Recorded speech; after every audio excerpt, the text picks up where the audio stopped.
ふわふわりくるくるくるくるくるくる回るのふわふわふよふよふわふわりうるるくるくるふわふわ飛び出したのほやほやふよふよふれる頭ふるふるふわふわり飛び出すよふよふよふわふわふわふれる頭ふわふわふわわふわ飛び出すよふわりふわりふわわふわふわふわわふわわふわふわふわふわ頭がふえるふえ頭ふえふえるふよふのよふえるふえふえるえるえるふえるふわふわふわりふわ頭飛び出すよよよよああ転がる転がる転がるたるたるたるたるたるたるわ頭またでいけるでも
Hello, hello, wonderful people.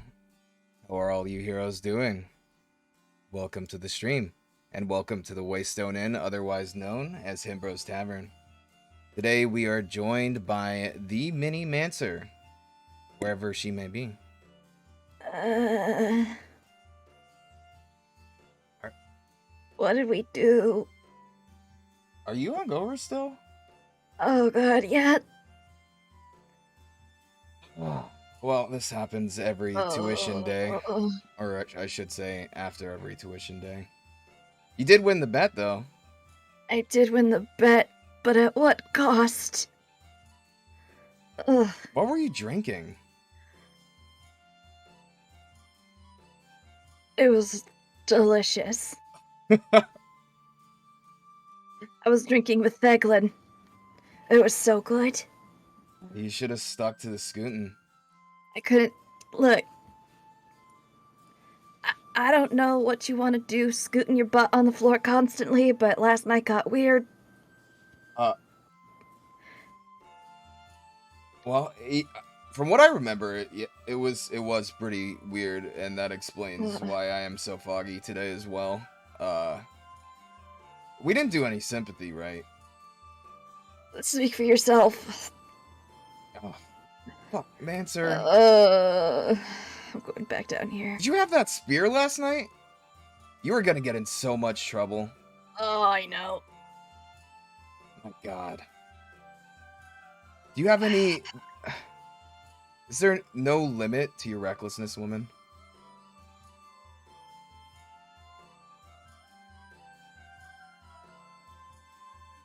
Reckless is my middle name, sir. Oh my. Well. Look, I wasn't the one that tried for their pipes with armpit farts. Did I do that? You did that, man. Scootin'. Wait, did I get the pipes? No! You got halfway through and then asked for a jug. Sounds about right. You've Maybe only I'll a get it next talent. time. I think the rape liked it. Look, it was amusing. I'll give you that. And they are not stealing the spear. It is my spear now. Until Dad comes home from the war. The war known as the grocery store with the milk. God help us all. Alright, Seb, I'll fight you. Bring it on. I don't know. I think that spear might tip the scales a little bit in your favor, but I think Seb will give you a run for your money. I mean, Seb might give me a run for my money. It's fine. I mean, I'll referee, but I'm not taking part in that. Well, you all can come at me, bro. Come at me. You gonna fight someone with no arms and then lose? I will be taking Fine. bets. If anybody would like to place odds on Mancer, they are 3-1. 8 shots.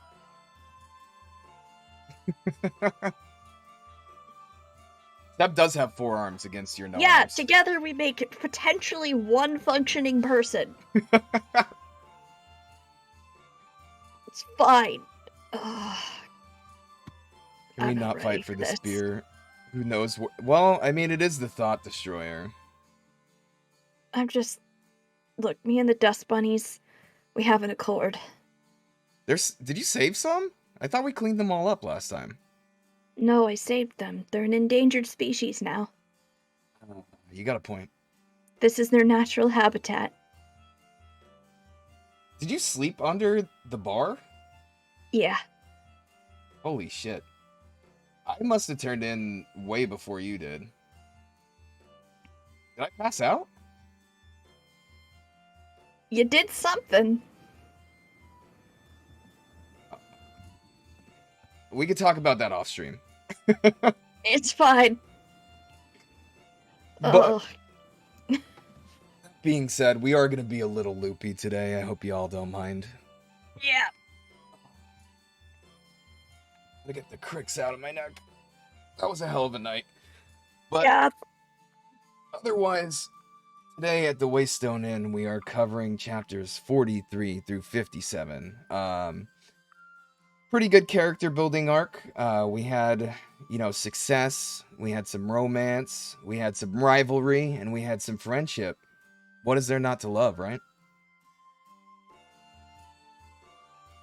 No comment.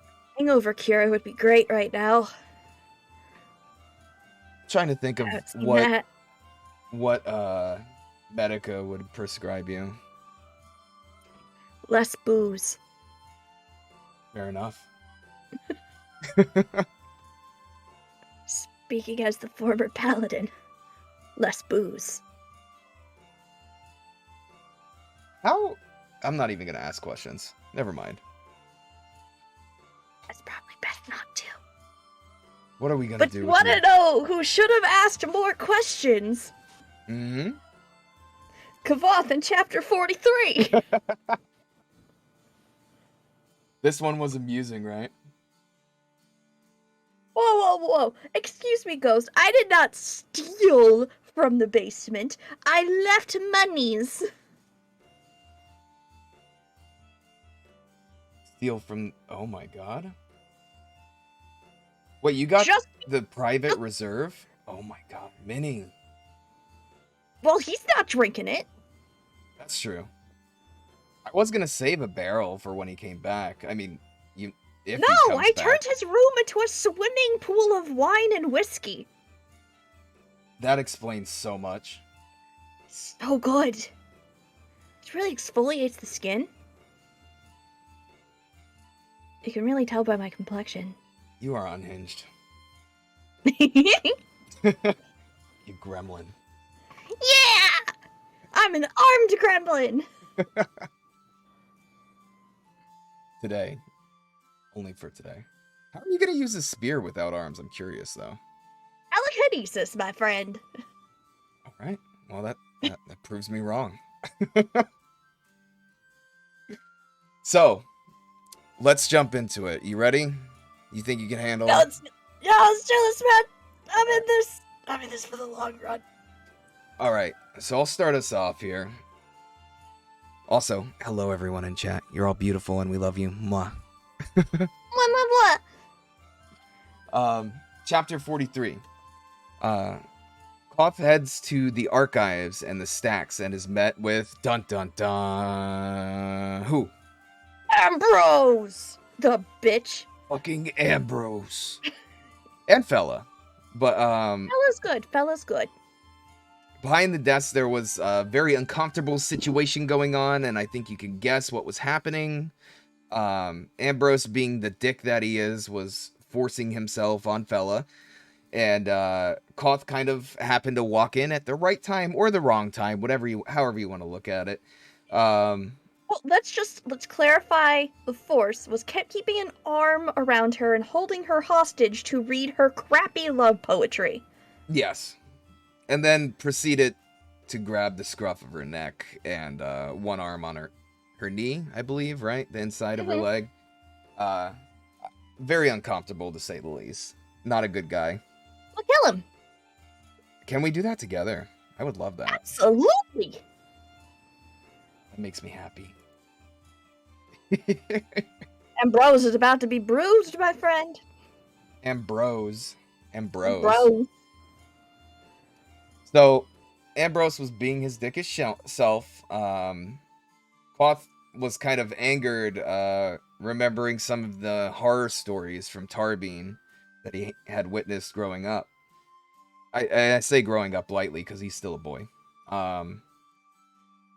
Koth criticizes Ambrose's poetry, saying that it isn't even a limp rhythm, more like someone falling down a set of stairs. There's no metering to it, and someone who tries, he says, I can't believe I'm talking to someone who tries to rhyme north with worth. Yeah, and it is important to remember that, yes, by what Owler said, this is directly after his whipping. He is still on pretty much heavy goddamn opiates, and it's just like, I'm gonna go to the library now, because now I'm on the leer, and the stacks are mine, bitches. 100%. That's idiot. And directly after that, we have Koth openly accusing Ambrose of trying, to force this uncomfortable situation on Fella. Ambrose takes time to find words, almost, like, gets so angry that he is kind of like a little bit speechless for a moment, but it insults Koth, saying that what would he know about the subject matter, and Koth counters that that's why he came, to gain more knowledge on the subtleties of women. Mm-hmm. So, of course, this kind of like ignites Ambrose again, and he knew the books wouldn't be updated, but still taunts Koth with it, to which Koth replies that he had a note sent over and proceeds to lift up his shirt to reveal his bandages while asking Fella for help finding the books on the subject matter. Smooth. So smooth. But yeah, this is literally like, damn, I could feel the pain now, but it's time to read. I mean, I fully understand this want. My brother in chaos, it's time to read. Brothers and sisters in chaos, though we have been whipped, flagellated, and flogged, it's time to settle down in our reading nooks and get out our bookie wookies to make sure that you have your cup of tea. Exactly. Yeah. So, Fella hurries off and goes to the tomes, while Koth realizes that the null root is definitely wearing off, and he feels the throb of the pain now. He also remembers quite aptly that mental exhaustion and physical exhaustion are a side effect of large null root dosages. Also, his mouth tasted of lemons, and he hadn't heard of that side effect before. Yes. Oh, Seb is saying that the chaos can wait until the Seb has been chapter's possessed. That's not Seb. over. Understandable. I kind of sus, right? That's sus. Sussy baka right there. But Ambrose is even worse of a sussy baka, and come on, Kamoth would not have fallen for this shit if he was not heavily medicated. Right, so tell me what happens. Well, Ambrose, being an absolute tool that he is, says, "Oh, well, there's a stack fee, and what is it? A talent? Yeah, a whole talent. A whole talent." So he gives him the talent, going, "Okay, yeah, whatever. I gotta get into the stacks." And then goes, "Oh, but you're gonna need a sympathy lamp, and that's gonna cost money." It's like, "But I understand that you're hard pressed. Here's a candle." Now, speaking as someone with a library who loves books pretty much more than people, you never bring a candle or open flame into an actual repository of knowledge, like bringing a candle into the Library of Alexandria. Exactly. Dumb Kavoth. And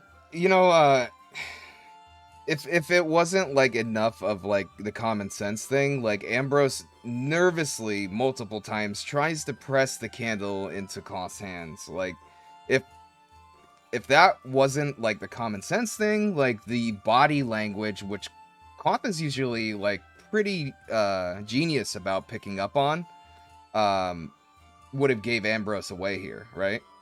Yep, but nope, he was just like, "Okay, thanks for the candle, man. Hoop-a-doop-a-doop.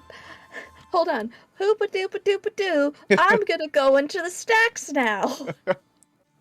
Literally shuts the door behind him, and it's dark as fuck in there. Yeah, because you don't want sunlight getting on your books. That's a bad thing. Right. So, sympathy lamp, the red is just shining through the cracks of the door, and he manages to find the alar and ignite this candle after not even being given matches, right? Like, Yep. So another sus thing. So basically, I believe it's talked about a little bit about the archives. Like, they talk about how vast it is, 6 stories tall, but there's an underground portion as well, and who knows how large that is.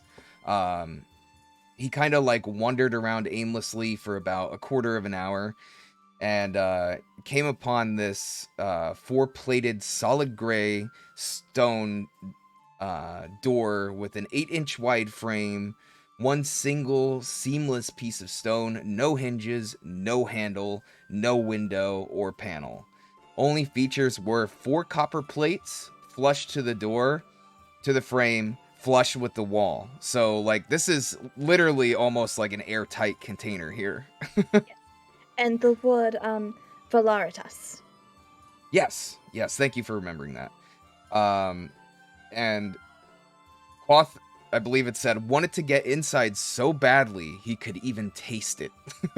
So he tried to push it open. One thing that is important to remember here is how this door was described, right? It's going to come up later on in the chapters that we were supposed to read. So just take mental note of that, all right? We get into like a monologue about perhaps it's human nature to seek out hidden things. Perhaps it's simply my nature, being Cloth. Don't quote me on that. 2 scrivs found Cloth and snatched the candle, immediately putting it out, saying, "What were you thinking?" and kind of flinging wax all over him, like, this is not supposed to be here under any circumstance, period. So the scrivs kind of drags him out and then hurries out to find Lauren, I believe, Master Lauren. Yes. And Ambrose is back at the desk, feigning shock and explaining that. What? Yeah, literally. What? I didn't sign him in. There's no way he could have got in there. How did he get a candle? This reckless boy. Yeah. I didn't do anything. And of course, Lauren is pissed. And this is a man with a stone face, right? Like, literally even-keeled all the time. Nothing bothers this man, besides when people fuck with his books. You don't fuck with a man's books. Holy crap, that's like coming into my tower and trying to light a book on fire. You will be ash. Ashes to ashes, dust to dust. So, then we get into something that is significant here. It's a little quote. There are 3 things all wise men fear: the sea and the storm, a night with no moon, and the anger of a gentle man. In reference to Lauren. Yes. And the key thing about this is that Ambrose is officially reprimanded.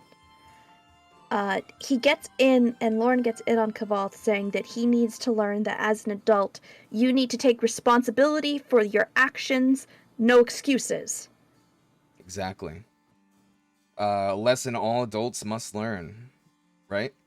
Your hand held the fire, yours is the blame. Yep. And I think Ambrose is, what is it called? Remanded? Something like that. Yes.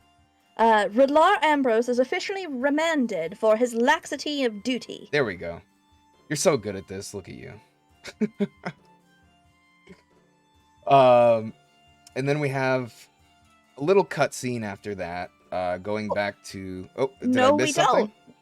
We haven't talked about what happened to our dear Kavoth. Oh, yeah. Explain.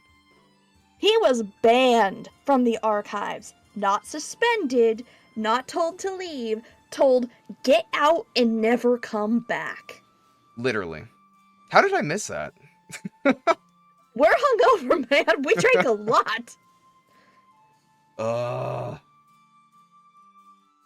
Alright, so I'll fill in your puzzle pieces, you fill in mine. Sound good? Okay, we can do that. Yeah. We're one functioning adult. Put us together and we make one functioning adult. Yeah, with 2 brain cells. Now I want to see my arms on your body. Bring it on. Oh man, the Eldritch Abomination. Here, you can wear my outfit. Actually, I'd like to see that, to be honest. So after this happens, we get to the mess hall when the realization dawns on him finally that he traded his access to the archives for notoriety. Plain and simple, right? Yep. He sits with Minette and Tim and explains how he got banned, asking about the stack fee first. That was his first question. He starts at the beginning. Um, they advise him against the pissing contest with Ambrose after they find out there is no stack fee. It's an antiquated thing. And normally it's like a jot, not a talent that they get Yes. them for. Huge difference there. But Koth does make mention he'll find out that I can piss with the best of them. Quoted words. Notoriety and candle, yes. I don't know. I don't know if they never specified if they let him keep the candle. I think that thing was probably just disposed of immediately, right? They probably just yeeted that thing till next Sunday. It was destroyed. I can kind of imagine Lauren like stalking down to the fishery and tossing it into a forge like, there! I think that is probably likely what happened off screen. So Sim starts talking about another student that crossed Ambrose's path and was sent to debtor's prison after Ambrose had someone he knew buy the student's debt out from under him. And by the time he got out, the student actually had lung consumption, I believe it's put in the book. Yep. So I would assume that's like black lung or like miner's lung, right? Pretty much. Something along those lines. So there's also another student that crossed Ambrose, spreading a rumor that Ambrose was going to marry her, and she actually just completely disappeared. Her name was Tabitha. Yes. And at this point, I believe there's like a bunch of people listening in. Tuberculosis, okay. There's a bunch of people listening in around the cafeteria table here, the mess hall table, and Koth gets theatrical about it and quotes Daonica. Of course he does. This You wanna read it? over-dramatic... Yeah, fine, I'll read Daonica. Read it in your best regal voice. Upon him I will visit famine and fire, till all around him desolation rings, and all the demons in the outer dark look amazed and recognize that vengeance is the business of a man. What a badass quote, though. Vengeance is the business of a man is a fantastic quote, and I love it. I might have to steal that. Not really, but you know.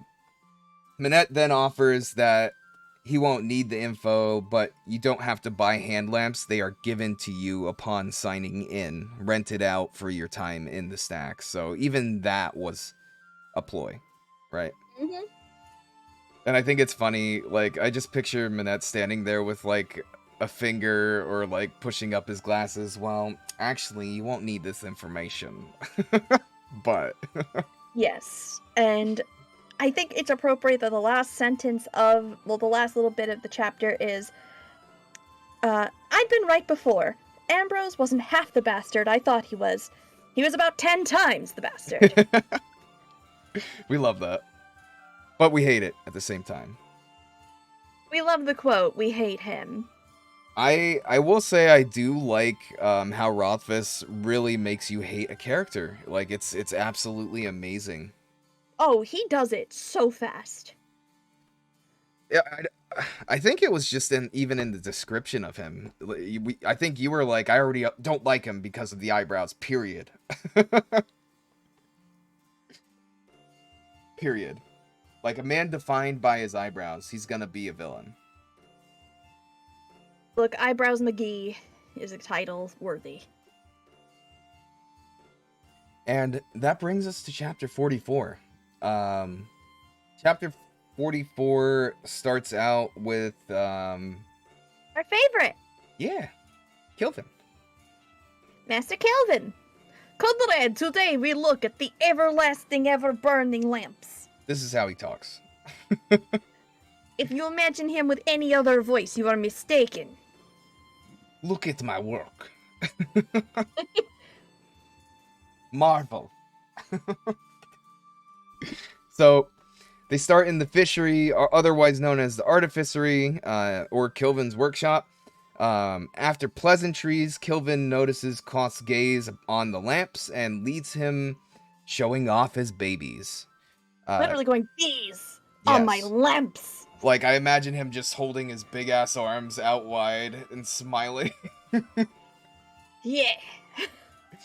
10 years he's been crafting, trying to make an ever-burning lamp. And they were various sizes, various burning colors, made of various materials. But it is later mentioned that the longest burning one so far has been 76 days. The one that's lit so far is 70 days in, and he's like 6 more days and this will be the record.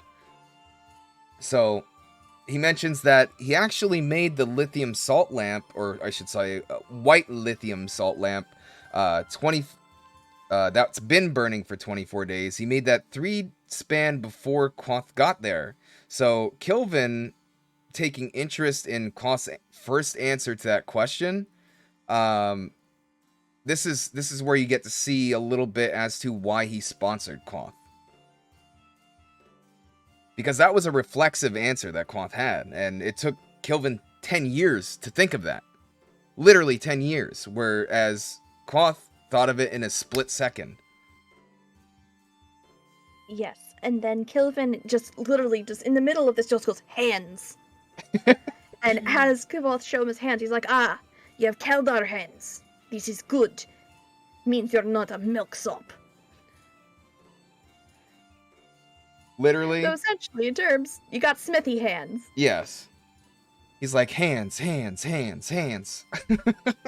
It's honestly important, though, especially when you're working with your hands with such heavy equipment.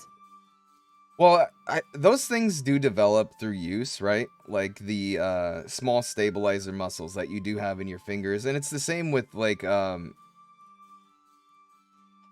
it's the same but different with precision, right? Like with finger dexterity, like, say, fingering a lute. You're going to definitely gain a different kind of muscular aptitude, like muscle fiber differences, like slow fiber and fast twitch fiber. Slow fibers, great for smithing. Fast twitch, great for the lute. Oh, really? Really, Bug? For fingering a lute. Really?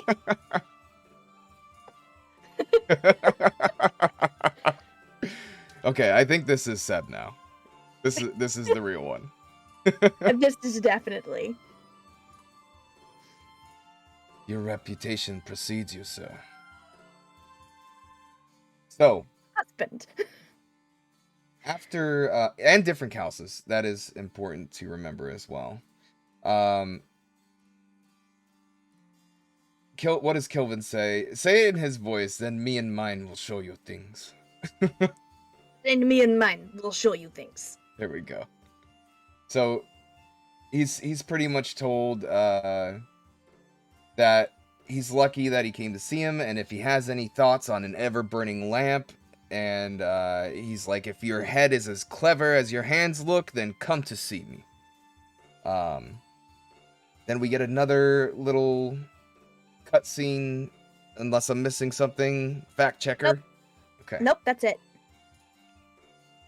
And we go to the back of Anchors, a pub. Woo! We weren't Come at on, Anchors let's carry last the night, dog. right? Let's go. Were we at Anchors last night? Nah, they're at the Pipes place. You drained my wallet, man. It is expensive. Yeah. Did you say I drained your wallet? Yeah. Oh yeah, I did try to get my pipes, you're right. With a hand under your armpit and a jug. They didn't have to know that. They're gonna know that. I guess word does travel fast. Word will travel fast. If you get your pipes because of that, I swear. We were both so hammered. We could have actually gotten the pipes, I don't know. But it's not on yes, me. anyways. We have Savoy, Willem, and Simon, and Kavoth are all at anchors. And they're trying to convince Kavoth that he needs to start narrowing in on which master he wants to suck up to get his sponsorship to Relar, which is a step up from the Elir that he is now. Yee. And we also get a brief look at how Savoy pissed off Master Mandrag. Yeah. Basically brandished a riding crop at the man after an argument. And the argument was involving raising another student before Savoy for promotion and using what Savoy calls free labor. You too can become a hero. Yes, Silverfrost. Thank you for your subby wubby. It's Ubby Wubby. Welcome to Hero Galaxy. Right. Yep. And his excuse was that he's like, I have been riding. That's why I had a crop. Is this Savoy's voice in the read along? Yes. Oh my god, I love it. Yeah, he's Scottish. I love it so much. Savoy's Scottish. So I love the quote. I have to read. yeah. I was just gonna If get to I'd that. been whoring before class and waved a corset at him, no one would have thought twice about it. Yes. And Savoy informs them that he's gonna skip out on playing corners then because he has a lady to meet, and he sends over a serving lady with another round. And they comment that it's like he knows he's better than you, but doesn't look down on you for it because he knows it's not your fault. So Savoy is an endearing rich bastard. Yeah, I mean, I like Savoy. I do too. I just think like he is definitely part of the comical relief, right? Like he's amazing. He's very high strung, but like that's part of what makes him him, and it's great. You imagine a Frenchman. God, my brain today. Holy shit, I If can't I talk. had been whoring before class and waved a corset at him, no one would have thought twice about it. About it. Mon Dieu. So, Savoy also won 6 doublings of Basalt last night. So he had his rings back and was in good spirits. Woo. So, assuming that was the pick-me-up he needed to be old Savoy again and not salty Savoy. And we love that. They resumed the convo after toasting to the absent Savoy and talking about sponsors again, leaving Elksdal and Kilvin left with Koth to question also about Eladin. The other two mentioned that Eladin is cracked and that he used to be a chancellor 5 years ago. Then mention of Gillers, which are arcanists who stay at the university and do teaching like Kamar in the fishery. Mhm. So, graduated arcanists, right? Yes. Crack the bank. Yeah. 100%. Essentially, they're academic staff at that point. Right. So, also the crockery? One of the two. I just call it the crockery. Yeah, the crockery is brought up, and I have no idea how to say this name because it looks like Slytherin written on paper. It's like Slith. Oh. I think they actually just say it as like Slith in the Okay. book. Yeah, there's just another H there, and I'm just like, huh? But I'm gonna say it's silent. Okay. Silent Lit. H. Student who escaped the crockery. Eldon You know, was it is the crookery because it's The supposed to crookery. be it's supposed to be a pun off of the rookery. So it's not the crockery. Yes, it's the crookery. Brain? I Okay, had to think about it, like, wait a minute. the cookery. So Eldon was put here to get some of his marbles back, they say. Kind of like an asylum, but meant and fashioned to hold Arcanus in. Yes. And you'll see some of those precautions as we get into the next chapters. It's definitely the crookery, because it's a play off the rookery, because yeah. they're raven mad! I love that part. They are raven mad. So it's the crookery. It is also mentioned Eldon's age when he joined the university. I believe he was 15, was it, Eller? Wow, just messaging him instead. See how it is. Eldon was younger than Kavath when he joined. Yes, so, and it is mentioned that Eldon is the youngest master by many years. Many years. And he is the master of naming. 14 he was when he joined. Okay. I couldn't remember if it was one up, one down. Where was it? Somewhere. Brain no work today. Brain no work any day. Only fishery. Only the fish. Only fish. So, where we going? Chapter 45. Chapter 45. Yo, chapter 45 is an interlude. Yo! Tell us Yo! what happens in the interlude. I can't remember. Let me tell you what happens in the interlude. All right, brother? Now sit down. You tell me. You tell me. I'm sitting. So, it cuts back to Chronicler and Quoth, and they talk about many versions of stories that are still being told at the University of Quoth. Quoth the Bloodless, Bast asks why he didn't go looking for Scarpy, when Quoth says that the answer is simple. I wasn't living in a story. Do you understand what that means? No? Maybe? Brain no working. So, when he says The I hamster's dead.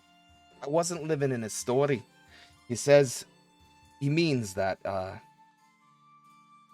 it's not storybook plot writing here. It's just what actually happens in real life. So It basically, is what it is, my man. yeah, it is what it is. It's like, Bass, those things literally only happen in stories. You leave out all of the plot filler that happens to get to those parts. And this is where Quoth kind of reminds Bass that it's not as simple as things sound. And Quoth does kind of mention that he oh my god. Stop being horny. Give me your more sounds of a pig. Minnie, I'm assuming that's for you. I don't know who that is. It might have been something you did last night. I can guarantee I did not. It could have been me. Pardon, but absolutely not. I haven't done anything like that, I'm afraid. You didn't polymorph me, did you? No. That could be it. I didn't polymorph you. I can't do that. We'll have to think about it. I can turn you into a pile of ash, but I can't turn you back. Please no. I have things to Come do. on. I have chapters you have to finish. things? You have things to do. Do you want to run the show yourself? Hell no. Ma'am. So we get to Quoth still kind of mourning over his dead parents at this point. He said there was a dull ache and spent many sleepless nights desperately alone in the Muse, choked with sorrow. How angry he would get when seeing a mother with her child or a father with his son. This is what was denied of Quoth. So you still see the layers and also the boyish natures still existing in Quoth here. Angry. But, I mean, if some mythical demons, killed my family, I'd be angry too. Yeah. Just matter of fact, yeah. Yeah. You really told you. I told you we were gonna be messed up today. Yeah, we are. It's alright. So, blah, blah, blah, blah, blah, and okay. But for all of that, we still see that even the most fanciful of stories hold a shred of truth. Because I did find something very near to the mad hermit in the woods, and I was determined to learn the name of the wind. I believe that's Roll where we credits. leave off. Yes. And then we get to chapter 46. 46! The ever-changing wind! Also known as your nickname after last night. Why did you eat that? I was dared. Yeah, I dared you. Why? Do you just like revel in my pain? Is that why you asked? Yes. It brings me much joy. This thing brings much joy. Understandable. Much joy. It's gonna lean against you. Makes me uncomfortable.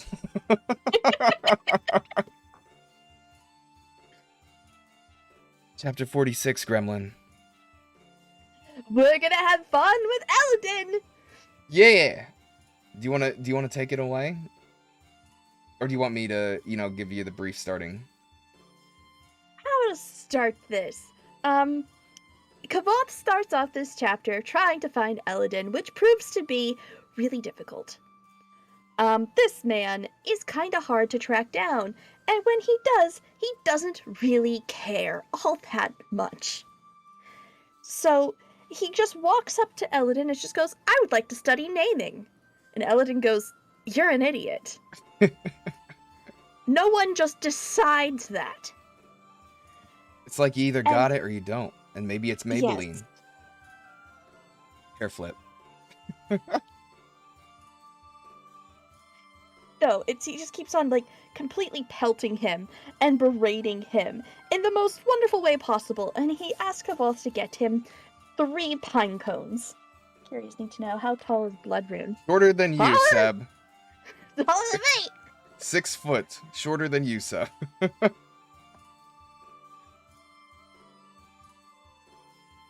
And he goes off to find the pine cones, and he's disheveled and bramble covered, and Eldin's just gone. He ditched him, because of course. What was he doing? And- Do you remember? So he ends up following along the road, and he finds him, and Eldin's like, so, what did you learn? That you want to be left alone? You are quick! Here endeth the lesson. Here endeth my profound tutelage of Elia Kavoth.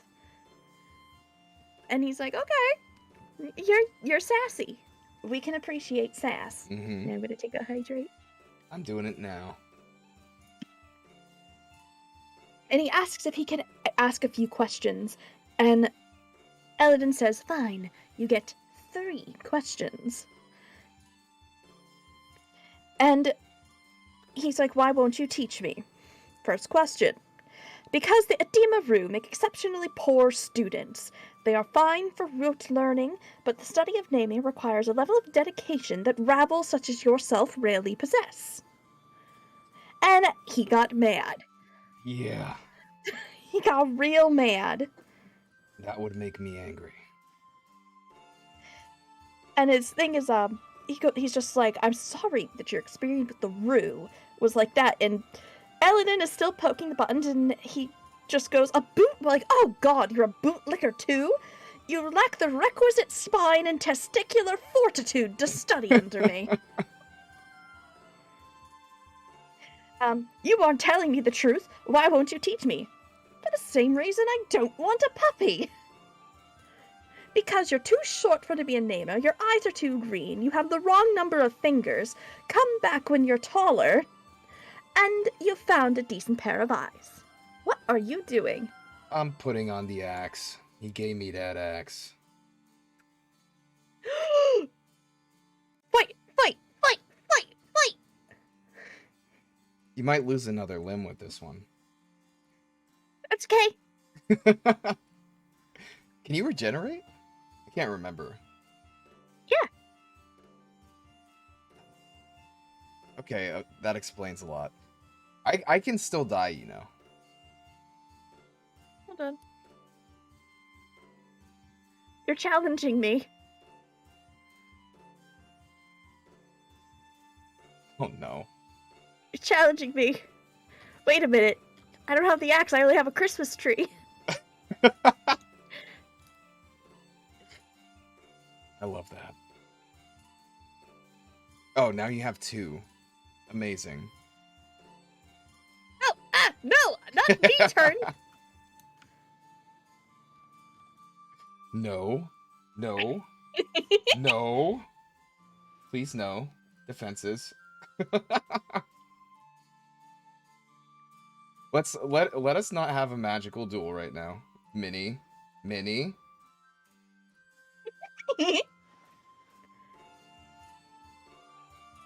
I can't move the actual... No! No, I moved that... That's not moving anymore! Wow. No! Looks like It's you stuck. froze it. In time and space. No! It's fine, just point at your head, it's good. I mean, it is kind of intimidating over there. Yeah.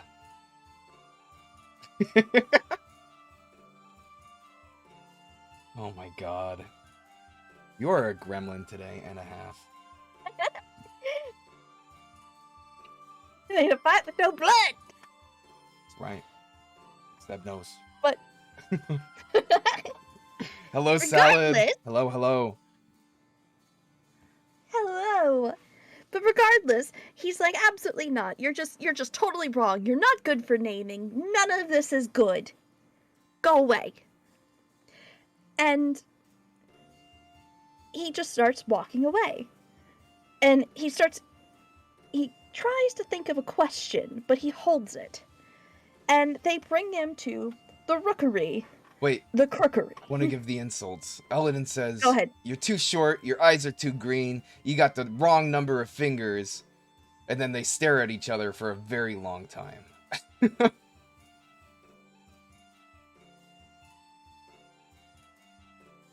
They do. And they end up going to the rookery, which, as we have said, that's where you go when you're a raven. And it's more or less because it's like, look here, why would a school of this side need an asylum of this size? What we study here has problems. And causing the heart of stone in your mind and everything else does have an effect. Opening doors. There's Yes. a quote about power somewhere. I'm not too sure when it happens, but it will. Whoa! Oh my What? god. What happened? You literally got huge and then tiny really... Whoa! How? I don't know. Oh no. You're scaring me. Oh man. Your power is in control today.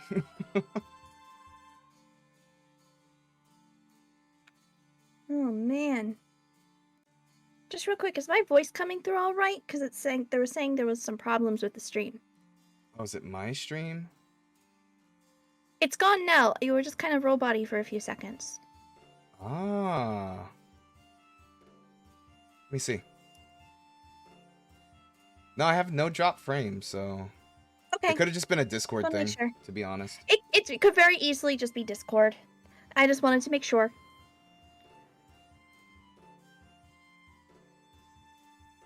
We all good? We all good? Yeah, Chat says we good. Okay. Okay. So we left off with I lost my note page. Sorry.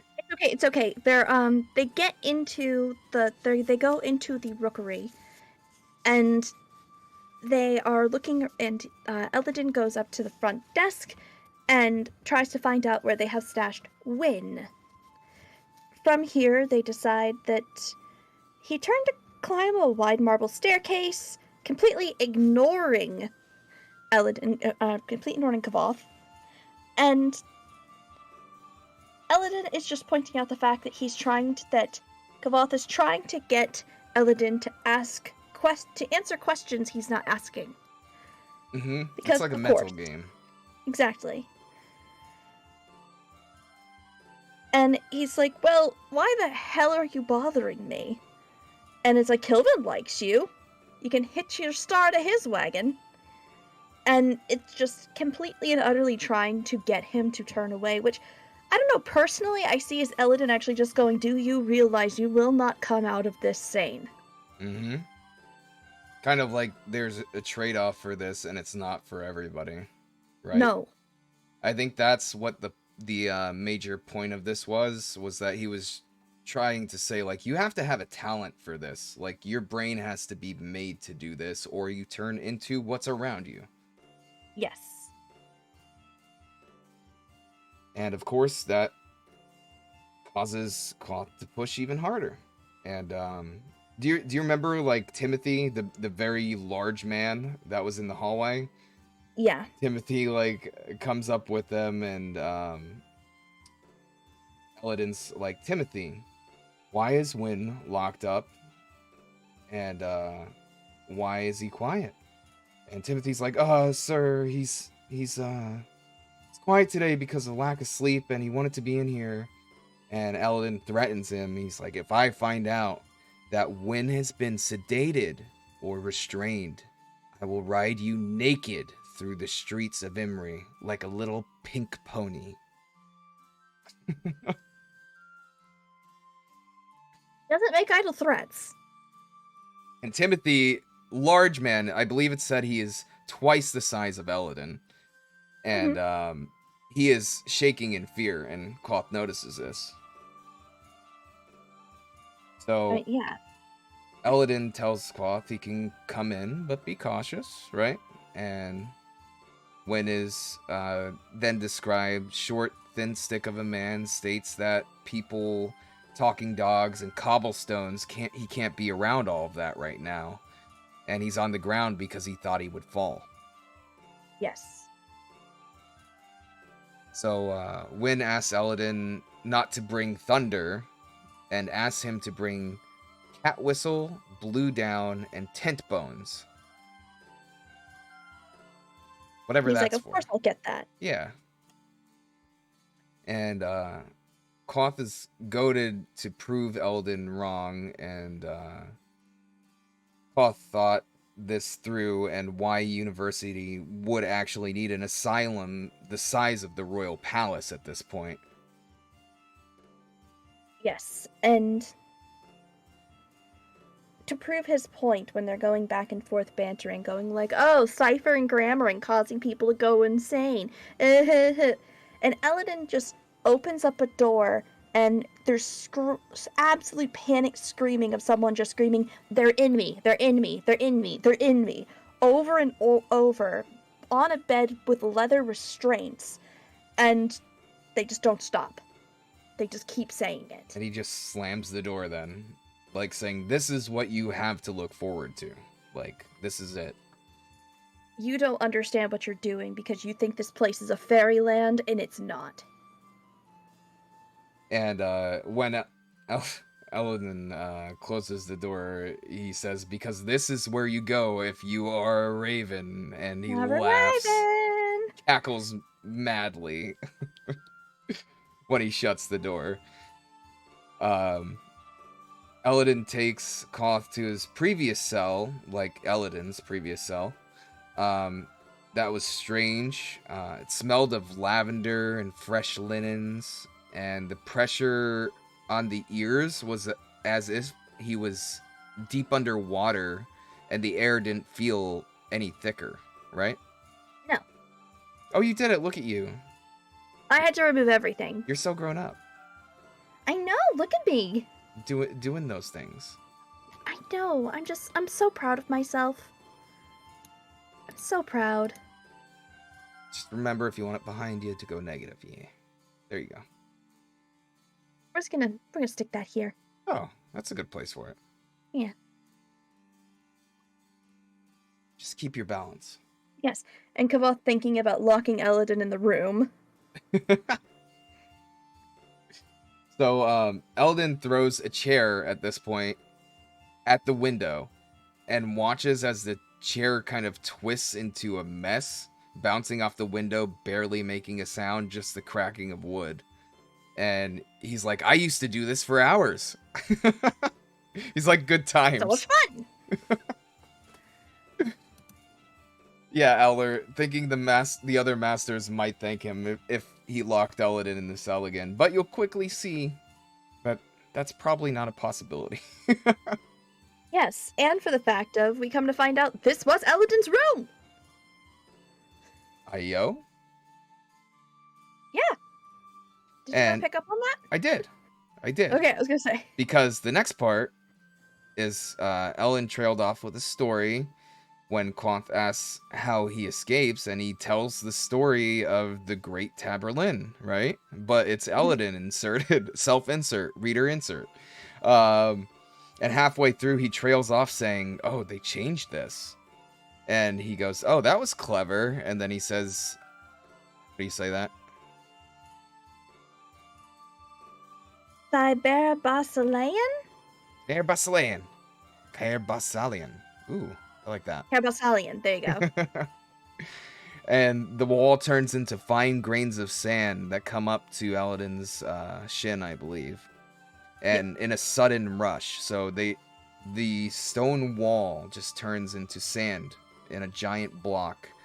And a green cobweb kind of structure was affixed to the outside edge of where the stone used to be. And Eladin remarked that this didn't used to be here before.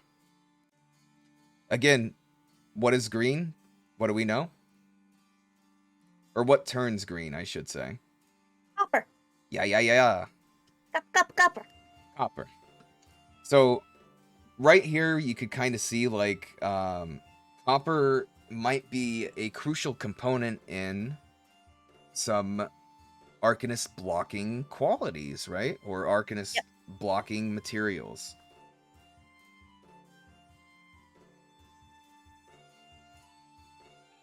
Eladin is, yes, 100%. Powerful and competent. Not sane, but competent. So, the webs are deduced to be a copper webbing, and Eladin clears the webbing so they can go onto the balcony, and he divulges that he spent nearly 2 years able to see the wind and balcony but not hear it, not feel it on his face. The two wandered the roof above the balcony, about 20 feet off the ground, when Quoth finally asks what he has to do to study under Eladin. What does Eladin say? Jump off the roof. What? Jump. Excuse me? Jump off the roof. Jump, boy, jump. Jump off the roof. You want to learn under me? Jump off this roof. 20 feet up, right? Yep. So, Quoth did this while making eye contact, walking over to the edge, directly looking at Eladin as he spun to keep his eyes on Eladin, even as he was falling. Literally, the do a flip. Yeah, do a flip. So, what happens?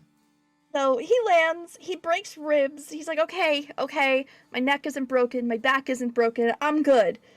And Eladin, still on the roof, just looks down and goes, congratulations, that was the stupidest thing I've ever seen.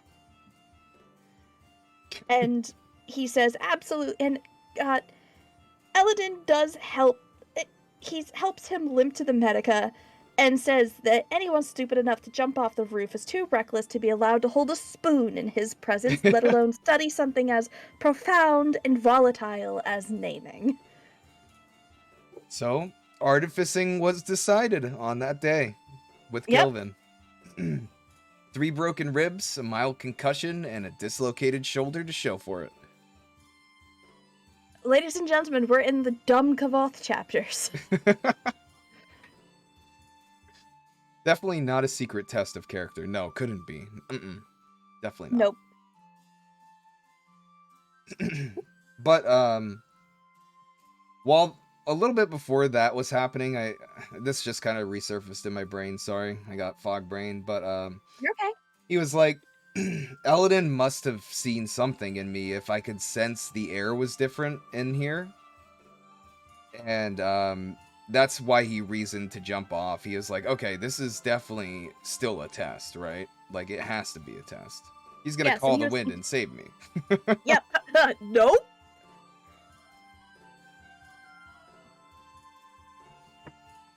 And what else do we have here? 47, short and sweet. Go ahead, take it away. Yeah. Well, we're in the workshop, but I'm trying to... Wow, this is a really short one. But this is... I don't know how to describe this chapter. Other than it's just him being an idiot with Ambrose. That's pretty much it. It's pretty much just saying like, oh, he worked with Kilvin to earn like little bits of money every span, and then saying how he cleaned out his bunkmates in a game of Dog's Breath, and won 2 talents for that, and they never played with him again. Ambrose fueled their mutual hate of each other, and Quoth kind of goes on to say, reputation is like a sort of armor or weapon you can brandish if need be, in regards to letting the rumor of Eldon throwing him off of a roof in anger circulate uncorrected. I mean, yeah. And then you just kind of get into little embellishments that Koth added to the rumors. He did this by trial and error. He said, I'm going to make some completely untrue ones up and see if they stick. So he was like, I'm going to spread a rumor that I have demon blood in me, and then I can see in the dark. And of course, they do stick. We do.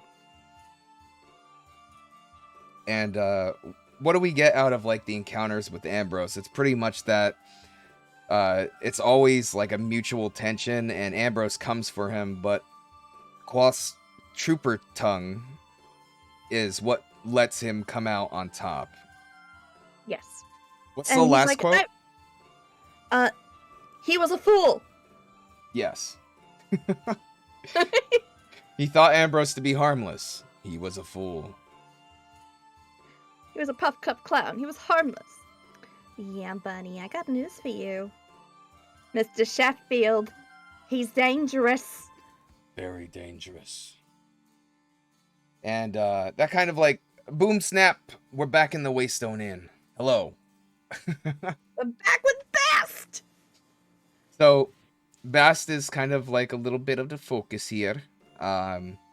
He speaks of Bast's fearlessness, and there was nothing in his heart he truly feared, and at this moment, what did Bast fear?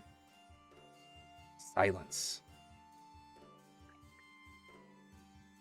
The deep, weary silence that gathered around his master at times like this, like an invisible shroud.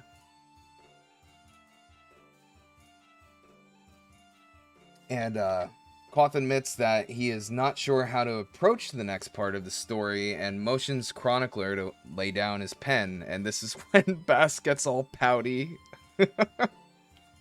Like, no, Reshi? story time, please. Please, Reshi. I was like, God damn it, Bast is so cute. Jesus Christ. I love Bast. You know I love Bast. He's my favorite. Yeah, I definitely need a you as Bast drawing. That needs to happen. I'm working on it. It's just that I have to actually sit down and get all the things like, okay, what does Bast exactly look like so I can make an appropriate cosplay. Was there ever like a true like description? I don't know, but you have the fancy anniversary edition that might have images of Bast. Maybe. Maybe. Maybe. Maybe. I'll let you know. Have you had enough alcohol, Rune? Maybe. Maybe. I mean, I think I said that last night. Do you want more? Maybe. Yes. Yes, I do. Not only do I do that, but yes, I do that. You did. Bast, the bastion of sassiness. Of course. So, Cloth takes a food break time, snack break, right? Yep, Says, they get a snack break. what's missing from the story?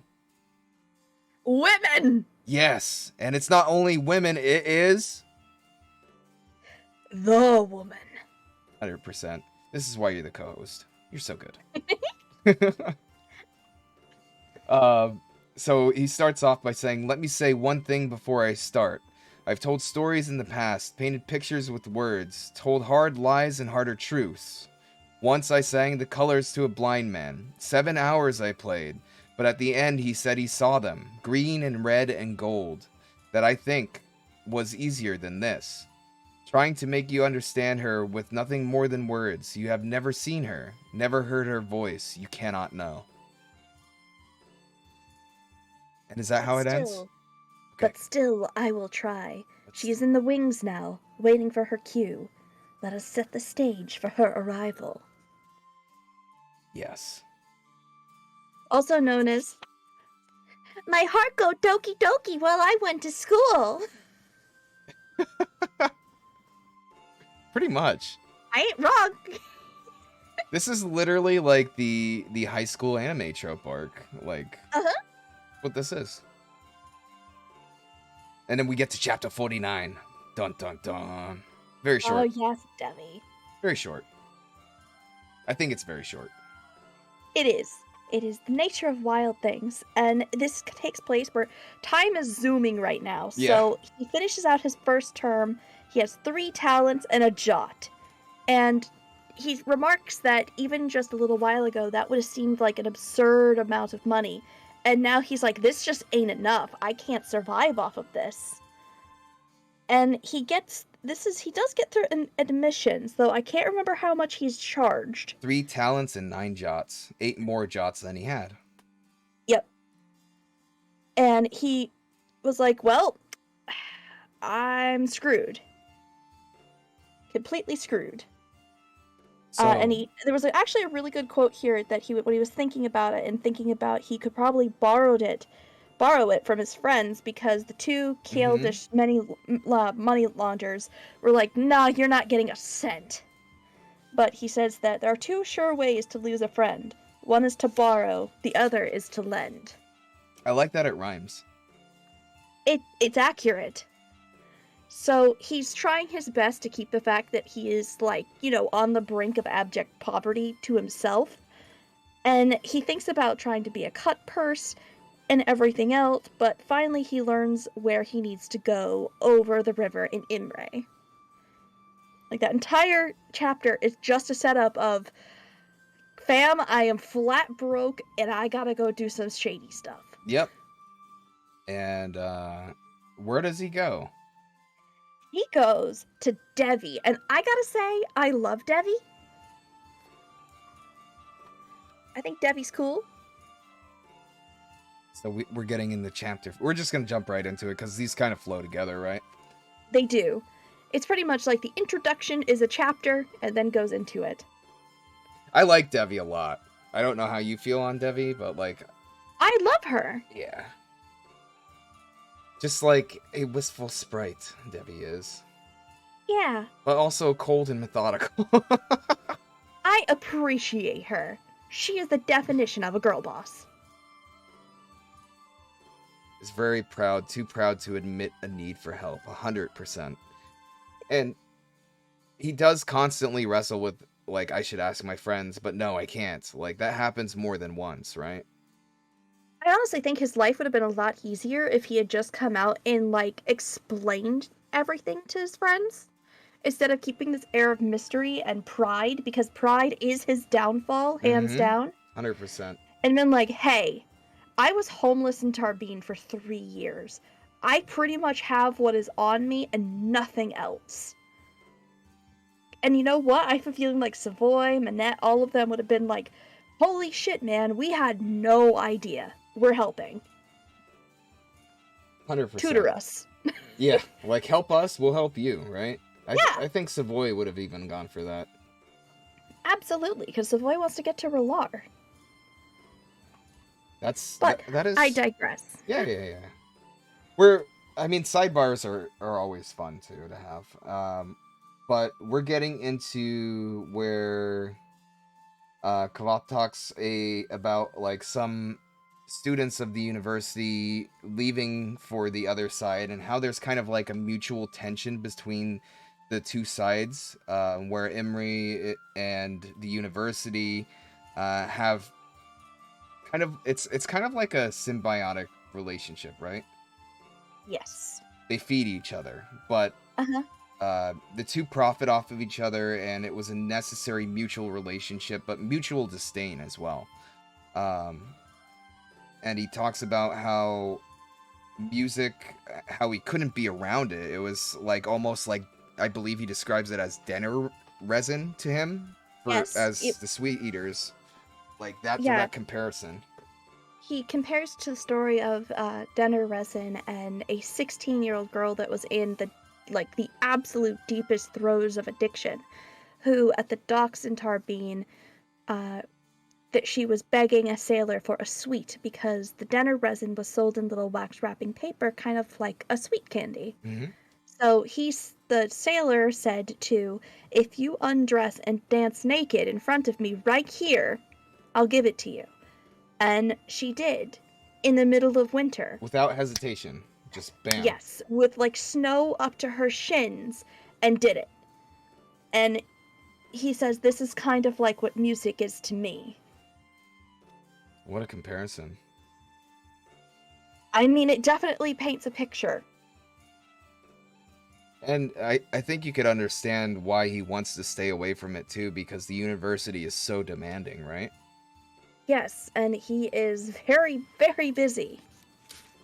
And this is where he learns of Devi and makes his way to Devi. B. Can you describe Devi for me?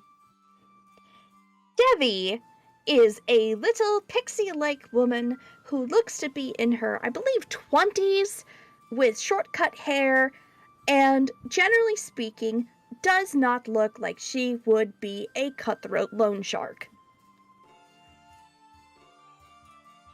And That's how I can describe her. that's perfect. Just kind of like an unassuming, like, oh, how did you get to this role, right? Yes. And Quant gives her his name, and she said that she has heard a thing or two about him. Initially, the ask is of one talent, I believe, her saying that it isn't even worth her time. 4 is the minimum. Yeah. She doesn't do half-penny loans. So Quoth, realizing that Devi could not be bargained with on the terms that she wants, he agrees to the minimum, with 2 talents being the interest each term. And then Devi's like, okay, yeah, well, you can seal the contract here with some drops of your blood. And he's like, wait, it's not a contract? Nope. Can I just do the fun voice? Yeah, do it. Oh, honey, why would I need contracts? You know more than anybody that with the university that I can follow you no matter where you are. I can douse you out and you can't run from me. It's so much better than a contract, dear. Oh my god, Shakira wants a hi, honey. Go ahead. Hi, honey. Where's yours at? Hi, honey. Can I get a Devi hi, honey? Hi, honey. There we go. I hope that was up to your standards, Shakiro. Got 3 for the price of 1. To be fair, I just wanted to make you do it in Devi's voice. Hi, hon. Good. So, getting back to the story. Devi asks for his blood. Quoth is like, nah. Screw this shit. I'm not doing that. I'm not giving you a drop of my blood. I will go find other Gaelets on my own. And Devi's like, good luck finding them. Right? Yep, and it's like, okay. I just imagine her putting your feet up on her desk, like, okay. Yeah. Whatever, man. It's no skin off my back. So, After pondering what he would have to do to get the money from borrowing, he finds himself at a pawn shop asking how much for a 7-string lute. I have a paragraph written here, but is there anything like substantial that jumps out at you? Or I could just read the paragraph if there's not. It's just not the best quality loot at all. It's kind of banged up. It's nothing that what he is used to, but considering the fact that we just had that whole thing about Denner resin, oh boy wants that loot. Literally holding it in his hands, and I believe at one point he was like, my knuckles are turning white at this point. I don't want to let it go. He cannot let it go. Cannot. And I think the original ask was like 4 talents and some odd jots, right? Yes, and he gets it down to 2 talents. 2 talents and some odd 2 jots? talents. 2 talents. 2 talents. I don't know what's going on in my head right now, okay? I feel a little hungover. We're both foggy, alright? We both, What is going on? He is thirsty for that loot. It has a good body, an elegant neck. There we go. Though not the best, and the strings were made with gut, and who strings their lute with gut anymore? Uh-oh. What's wrong? We got some frozens. Some Wait, frozens? I'm not frozen. Something's going on with my mouse, actually. Uh-oh. The mouse under the bar. Uh-oh, Spaghetti-O. Oh, we're good. We're good. We're good. So, getting back to it, Cost's not impressed with it, but this is like literally dinner resin to him. And after a long stare down and dramatic money placing on the table, even with an extra jot. This man that he said when he walked in seemed so pleasant and nice, Cheery, and like bright-eyed and bushy-tailed, like, oh goodness, yes. By the time he gets done with the negotiations, he looks like every other pawnbroker he's ever met. Literally. Miserable. Literally. So, this man's literally turns into a haggard, jaded face in an instant after dealing with Quanth.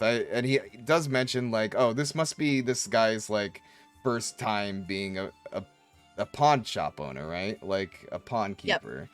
Yep. And after one interaction, he just turned sour. That's all it took. Yep. One instance with Kavoth, and your life is ruined. It's on par. But because he just spent all of that, he has to go back to Devi and make a deal. So, Devi's kind of like chilling and feet kicked up on the desk. She's like, oh, you here for the 2 talents? So she conceded, right? She was like, okay, like, I'm going to give him what he wants, 2 talents. Which I need 4. yeah. And then she's like, oh, okay. And without hesitation, he takes the pin, pricks himself, gives 3 drops of blood, I believe, right? And the pin? And puts it into a vial that is stoppered with a special type of adhesive that cannot come loose unless you break the bottle. So when he pays off his loan, he gets the bottle with his blood back untampered with. But Quanth does bring up a point. He's like, unless you have the solvent for the adhesive. He's like, you could just dissolve that if you wanted to. And she's like, well, you're just going to have to take my word for it. You're not big on trust, are you? Yeah. So, talking about the loot, he says, secondhand ugly and had cost dearly in money, blood, and peace of mind. I loved it like a child, like breathing, like my own right hand. Yeah. So a little bittersweet moment, but I'm assuming the sweet is outweighing this bitterness in this moment. I can't remember if it's in this chapter or not. I think it is. That he's like, well, I need enough money that I can get into the Muse because I personally can sleep out in the rain and elements, but my loot cannot. Yeah. Yes. It's in one of these, right? Yep. So we get to chapter 51. Oh, I missed the very important detail. Oh, yes, that she was a former student of the Oh yeah, university that you're got kicked 100% out. right. 100% right. And she made it to Relar, I believe, right? Yes.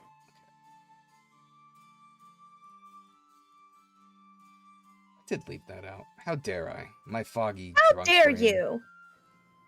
I'm gonna take myself out of the equation. How dare you? I see how it is. Yeah, exactly. So, second term, right? We're in second term. Fast forward.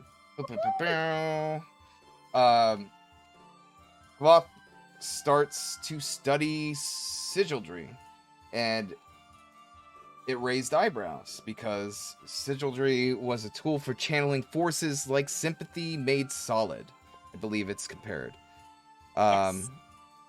Speaks of the complications that can arise from sigildry for simple tasks like holding bricks together, like linking runes, you know, like this. Linking Yes. runes together. And there's 197 runes that need to be mastered, and he did it in 7 days. Literally 7 days. And it's kind of interesting. It's mentioned later on in this chapter how he did it. And I thought it was very clever. And I forget the technical name for it, but we'll get to that when it comes up. Yeah. So that was under Kamar, who is Kilvin's like right hand, right? Who is a Giller, just an Arcanist who graduated, who stuck around to help teach. This is the one-eyed man. Winking. What? He's winking. The winking man. I hate that actually. Don't call him the winking man. I hate that so much. Wink, wink, nudge, nudge. Oh my god. It took most of the term, took 7 days for Quoth, and was because he was driven to pay off his debt, right? Working in the Yes. Fisher on projects where he could earn money was the next step. And I believe number 2 for the motivation was he was brilliant, and number 3 why he succeeded was he was lucky. So Quoth would make his way out to the courtyard every night to the mains to practice. And one night he kind of heard this metallic thud happen in the middle of playing Tin Tap Tim. Tin Tap Tim. Yeah, Tim. He followed the noise, thinking it was a student in the hedges that were holed, and I believe he said, like, oh, I should take note of this place if I ever have to sleep out here. Yeah. And he, through the hedges, leads to a metal kind of sewer grate that was etched with runes Ul and Dok. And I don't know if I'm saying those right because I didn't hear the audio version of it. But I have no clue, man. Okay. Well, we're going to go with that. Ul and Dok. Both for binding. Ref for seeking. Kel for finding. Gaia for key. Te for lock. And Pessin, water. And Resin, rock. And Koth kind of turns this into a song that he can use to remember the runes, and then shortly after he just adds all the runes into a song, and this is how he magically remembers it in 7 days and masters it. Koth the Rune Master. That is insane. Exactly. But I could see like where he uses one passion to fuel another, and that's really cool to me. Oh, let's not forget about the green apple being near the sewer grate as well. It had to be carried there because they were out of season. Yeah, so clearly something is going on. Somebody's spying on Quoth playing here. Neat. And then it's mentioned that he apprenticed under Minette and it's revealed exactly how many years Minette has been studying there. Nearly 30 years. Yeah, and he is just real happy. Yeah, he doesn't want to change. He likes where he's at, and he wants to just learn forever. I admire that guy. Mm-hmm. So, it's mentioned that he works his way up with projects to, like, heat eaters and sympathy lamps. Whatever a heat eater is. I think a Memory heat eater- association. Okay. Yeah. I think a heat eater might be the equivalent of a modern day air conditioner. Personally? Oh. Or a swamp cooler, right? Yeah, that's kind of what I'm thinking, is that I'm thinking it's a bit like an air conditioner. I like that. I was thinking in my head, what could a heat eater be? But you have enlightened me. Oh, knowledgeable Mancer. Yes, I am so knowledgeable. Chapter 52. Dun dun dun. Cool! Burning! Burning fire. Magical fire extinguisher? Okay. I like that theory too. That probably would be more, widely wanted, but it's summer, and I'm like, air conditioner. Magic air conditioner, yes. So chapter 52, we start out with talking about how work in the fishery has made his hands feel different, and he had to adjust to playing with how his hands changed, right? This is what we talked about before. So we got these big sausage fingers, forge fingers, now working the lute a little bit differently. Seb, don't you even. Music. They might be in bed by now. Kelvin does like dramatic naming for artifice items. Yeah, he does, and I appreciate that. There's a quote about music is a proud temperamental mistress. Give her the time and attention she deserves, and she is yours. Slight her, and there will come a day when you call and she will not answer. So sleep was less frequent. So this is where you get the idea that all these nuts are wearing on Koth. Nut. Little do we know, they're all of these nuts are just hints. The fact that we have the wrong kind of milk. Oh my god. Did I tell you the other day when I was in Gloomhaven, right? It was the Jaws of Lion. Just had happened, and there was a monologue for the first quest that I went on about opening a suppled nut to suck out its sweet milk. Literally written in the narrative. I was like, these people know what they're doing. Exactly. Exactly. Sorry. I had to add that in there since we were on topic. It's okay. It's okay. So, Quoth found himself pressed for time. Money was tight.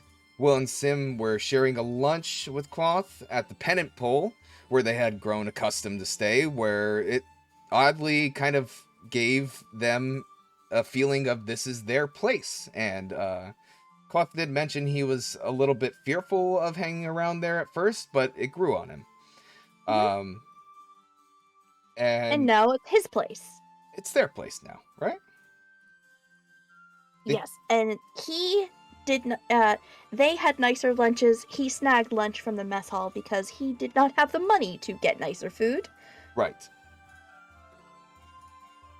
And they all think, like they all being Will and Sim, think that Quoth is skipping out on them for a girl in Imring.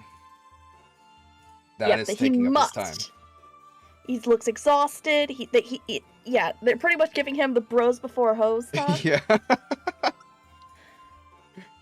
So he divulges to them that he is taking every class he possibly can, and they think he is learning an instrument. How wrong they are, as well as lurking and working in the fishery. Brain, please.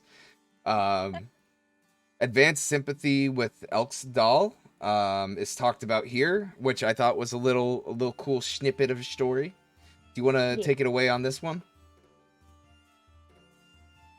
Are we just going straight to Elksdal?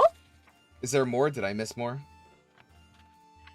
Well, it's just that he looks like hell, and they're all getting really worried about him because he's not sleeping, and Kavath looks like he doesn't look too good. He mentions They're that, like, like, look for in the the first mirror. week, yeah, it's like for the first week he felt tired but could keep going. After 2 weeks, he was exhausted, and after 3, he just pretty much accepted his fate. Yeah. But I mean, we Um, saw this with Minette in the beginning of when he was introduced, right? Like this happens yeah. regularly for these students. Yeah, they get very overworked, and they're saying that you need to cut down on your classes, and you actually need to, like, you need to specialize a little more. You can't do this. It was Because getting he's also jealous. we missed the point that he's also doing multiple hours a day in the Medica. Right.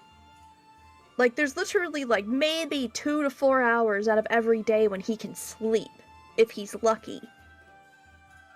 Jam-packed with goodness. Yes. But Alxadal is a very interesting man. This is the man that is supposed to look like the stereotypical, like, evil wizard. I love him. Alxadal is an amazing person that, like, they say that he goes into a thing like, you know what, Alxadal, he is a absolute, like, what do you call it? Like the drum driver for boat. Like, I can't remember what they were. Like, they used very specific words for like what he was. That he just would give them in class would give them absolutely no slack and would work them to the bone. But outside, he was bubbly and could be ridiculous. It was just generally a really nice person. And I love that he's described as looking like your typical villain. Like Yes. this So I man is always like, imagine it's like a bubbly Snape I in was my gonna head. say, yeah, like, or a bubbly eraser head from like My Hero. Like Yeah. that's what I was thinking. Which, I mean, is pretty fun. But the thing is that they've started doing they're betting because they're doing like sympathetic dueling, Mm-hmm. and no one can beat Kavoth. They can't. 38 wins in a row, right? Yes, 38 wins, and he's never lost a match. So there's betting going on, and this betting is helping him get the money so he can repay his debts to Devi. So he's Mhm. like, I absolutely, under no circumstances, can lose. This is also my reputation, because again, the balls and hubris on this man. He is And truly a 15-year-old. Savoy is his tag teamer for this. They always Yeah. take bets for each other. Like when one person is dueling, the other person handles their bets. They are tag teaming this endeavor. Yes. So he gets to a point where he's going to go against a boy named Fenton. And he's like, okay, yeah, sure. And Cavall already has a plan that he is going to pick his sympathetic link to be Brazier. But the person who challenges gets to pick first. And Fenton says no source. Which means that both Kavoth and Fenton are going to only have their own body heat and body to draw from. Which is dumbly dangerous, as we are just about to find out. Of course, Kavoth is just like, yeah, whatever, man, I'll deal with it. And he goes into the heart of the stone to try and do it. And is trying to demoralize his opponent in the weirdest way possible. It's like, have you heard about the one about the tinker, the Talon, the farmer's daughter, and the butter churn yet? And he gave no response, and he's trying to keep his candle safe, because the goal is to keep your candle lit and not let the other person blow it out. Yeah, so it's the splitting your mind here. Like defense Yes. and offense at the same time. That's what's being taught here. Yes, and he says that, like, after a minute of doing this, he's covered in a clammy sweat and he starts to shiver. And Fenton saw this and gave him a smile, and his lips are supposed to be, like, bloodless, like white. Yep. And it doesn't end up going so well. His candle is flickering and sputtering, and Kavoth wins. But in the process of this, Fenton comes down with something called the chills. So he starts shivering bad, like incredibly bad, hypothermic. And Elxadal is telling them to bring him to the Medica, or is it bring someone from the Medica, not even move Yeah, them. just run and bring them here, and throws blankets on him, and says that to the class, like, how much is acceptable for you to drop in degrees for body temperature? Someone says 2, and he's like, oh, actually, 1.5. it's 1.5. And glasses push. And then, Yes. how much did Fenton lower his by? 8 to 9. Yeah. Offered So by it's like Savoy. Mhm. if no one had been around, Fenton would have just fallen into a sleep and died. Literally. Yes, so he's like, he can't. So the reason why this is being taught in this class is it's mentioned that some of the Arcanists that don't graduate or that do graduate are out there in the world, and there are hundreds of students that graduate every term, right? Mhm. So you might need to defend yourself at any given moment. So that's what this is kind of like being driven home by Elxadal. Sorry, we got Yeah. Wolfies here. Woof, woof. Hey, Wolf. Oh, good boy. Good boy. Have you seen Coo? Can you sniff him out? What's that? He fell down the well! Oh, God. Oh, I can't get him out. His chest is too big. Maybe we could throw the harp down for him so he at least has entertainment. He can't play the harp. You're right. He's just gonna complain. He's all glamour. Gosh. But as it turns out that after this, he finds out from Savoy that the odds were 11 to 1, so he made 22 jots, which is just over 2 talents from that. It was a good bet that he was going to lose. And what we find out is that Kavath is just like, oh, I just had a little shiver. But apparently he had a few very scary moments in the back hall where he was shaking so bad that it was nearly a seizure. Like, he got messed up by this, and in typical fashion, he's not saying anything about that. Yeah, he didn't want anybody to see him, so he slipped off while the commotion was going on with Benton. And then what else happens at the end of this? He is... I'm trying to think of the exact words. He's banned for the day. Yeah, for the day he can't go into the fishery because I guess they voiced the concerns and then Kilvin saw him and told him to look in a mirror and sent him home. And Go home. after getting him banned, he demands in payment. I can't remember what he demands in payment, man. Information on the God damn it, my brain! The Eolian. Wait! The Eolian. Yeah. That's right. Eolian. The pipes. Oh yeah, he The does talk pipes to are Alexa calling. Dahl briefly after the duel, and Dahl warms Quoth by the fire, and Quoth thanks him for the fire. So this also, ooh, I'm so glad you brought this up, Owler. This was like one of those little subtle things that if you could read between the lines, it might mean something different happened with the duel.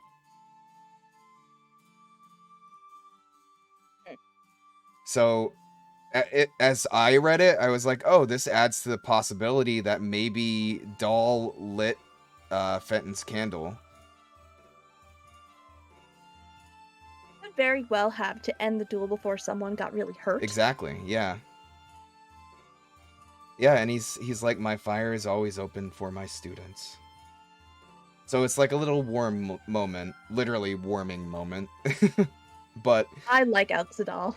I did see, I'm really glad you brought that up, because I did see like a little double meaning there that could have been interpreted. We're having an Still, off day no. today. It's okay. But we are going to have some fun chapters in a bar. Hell yeah. Hell yeah, my sister in chaos. Yes, my brother in chaos, let's go! I love how I say So- that once and it becomes a thing. It is. You're never gonna get rid of it now. I'm gonna get emotes made. Okay. So chapter 53, about 350. I mean, All right, okay, we gotta get on track. talk about the Eolian entrance was a copper jot just to listen. To play it costs a whole silver talent. If your performance impressed the audience, the owners give you silver pipes that could be mounted on a necklace or pin called talent pipes, which allowed you to enter for free and play whenever the fuck you want. But the other prizes were able to be earned like the favor of a patron, even if you didn't win. Quoth explains to Sim that he was ready to play this coming morning of the next day. The music doesn't stop at his hands anymore, and he's ready to take this on. Sim and Willem agreed to hear him play. They're like, we're with you, buddy, through thick and thin. Good friends. Yep.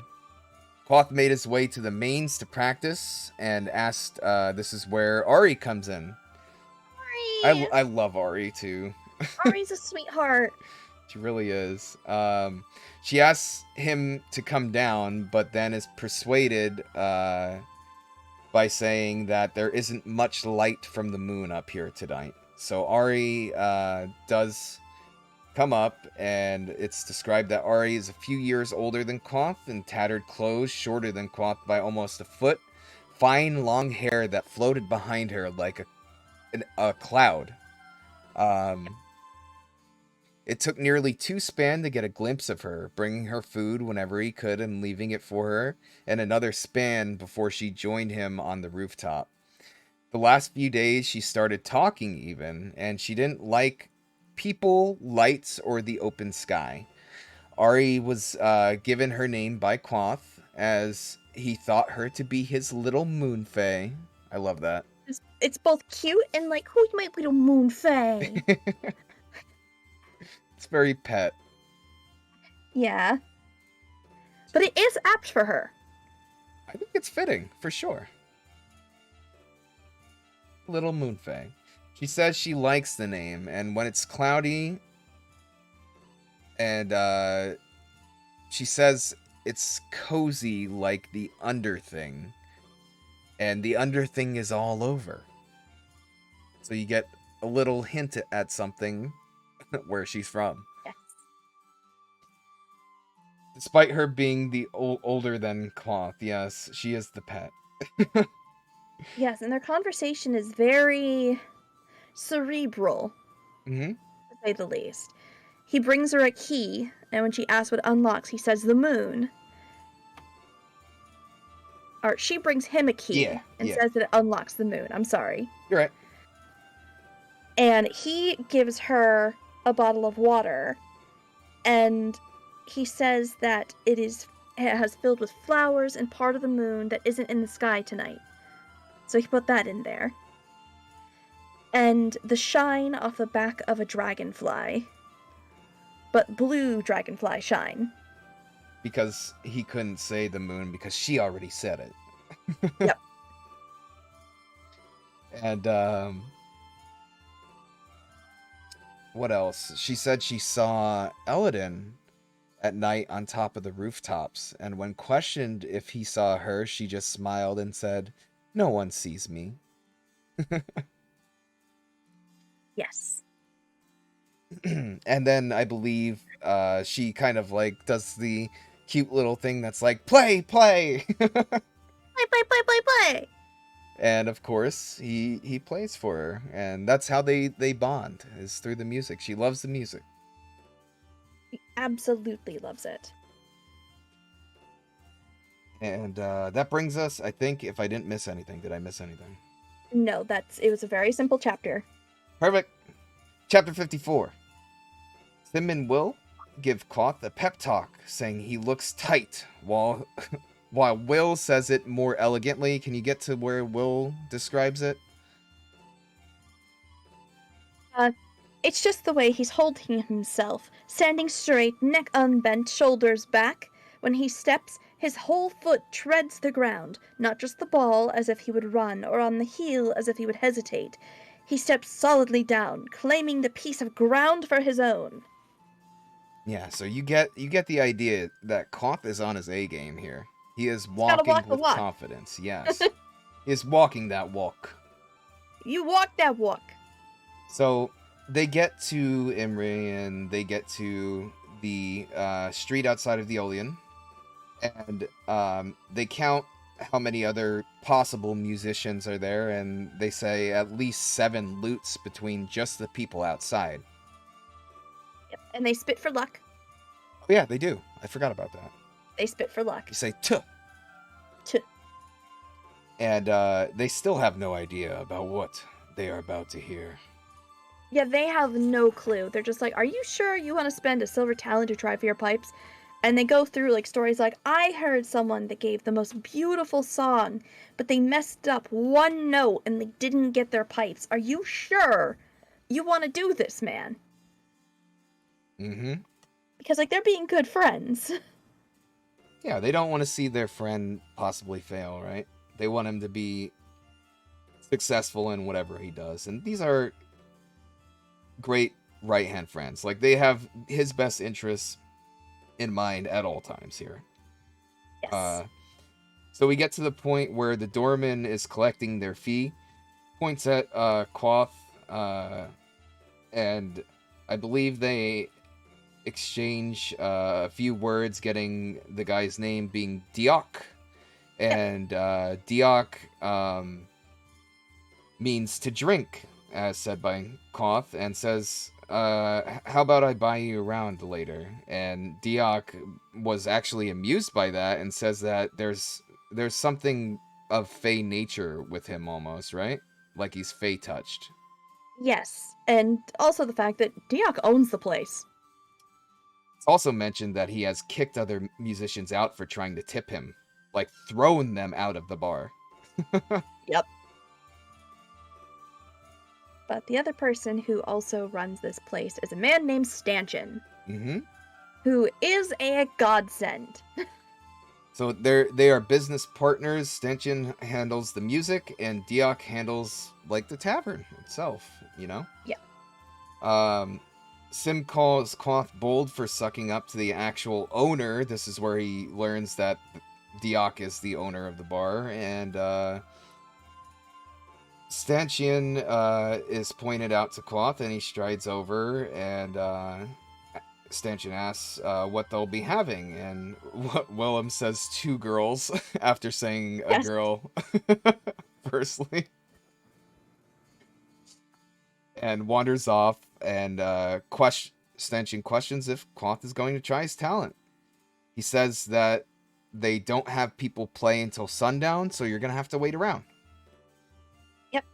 And Stanchion asks him what song he's going to play, and Kavoth, again, being Kavoth, says that he is going to play the Lay of Sir Savian Traliard. Which is the hardest song he knows. That almost anyone knows, right? Yes, and the problem with this is that it's a duet. And it is supposed to be that someone is supposed to play the part of, was it Alone? Or Aloni? Alion? Alion. His lover in that. And obviously, and he asks if either Willem or Simon is a castrati who's going to be playing this role. And he says no, he's just hoping that someone in the audience will know the lines for the female role and just start playing with him. Trooper style. Yep, trooper style. And you know what? Stanchion is like, mad respect, good luck. Yeah, and Quoth goes into reasoning it. He's like, there would be how many pipes here tonight to Stanchion? And Stanchion's like, about 8 pipes. And Quoth is like, so I stand to reason about 3 females could do the part. And Stanchion's like, twiddling his mustache. He's like, And he kind of has this little back and forth where Quoth was like, I'd heard that this is where pride pays silver and plays golden. Yes. And Stanchion likes that and says, damn it, boy, I hope you're as good as you seem to think you are. I could use someone else around here with Ilian's fire. And of course, Quoth loves that. Oh, absolutely. Ilian is his hero, of course. I like that they had like a mutual buttering up, you know? It was like, Hi! yeah. So Will Oh, and no. Sim get drunk on what I got drunk on last night. Yeah, Scutton. yeah. Scutton, whatever you want to call it. Powerful And black wine, made from the Shalda Mountains, but I believe Cloth kind of simmers them down with a threat at this point. He's like, God damn it, if you guys are drunk by my performance, I will thrash you like no other. you have been hounding me for how long to play for you? You have to have some amount of soberness. And I promise I will float you home after. Yeah. Stenchian does also have red hair. So he's referring to himself a bit too, yeah. And that may be the common bond, you know? Maybe that's why they like each other. But gingers, we stick together. Yeah. That's the code, You right? stick with You know them? the code, right? No, look at my hair and look at yours. Look at yours, look at mine. We stick together. Not we, but, you know. Yeah, whatever. Okay, let's keep going. Yeah, we're not gonna stick together or anything. It's not what I meant, alright? It's not what I meant. Fine. Okay, Will and Sim kind of cool off, and Will also mentions that, hey, remember our best friend is here as well. Ambrose. Dun dun dun. That jerk. And apparently he has a lute. And the last time he came to try for his pipes, it was pretty much just him reciting and occasionally strumming a lute. Poetry. Ugh. So, shortly after they exchanged like some stares, and you know, Ambrose noticing that Quanth also has a lute, they kind of like get seated at their tables with all of his dastardly brosives, all his frat boy friends. Yep. Yeah, poetry, the worst form of the arts, said by Patrick Rothfuss. A liar. Oh yeah, a liar actually. There you go. But same basic idea. And that I'm going to bring something up about that when we get to the future. Just remind me that too. So we get into the actual playing at this point, I believe, if there's not anything I missed. I think we're good. There's a flutist who plays 3 songs and was unfortunately denied his pipes and given a handshake, but also, you know, kept his pride and gave a faint smile afterwards. Secondly, there was a woman that sang an aria that lost Koth deep within it.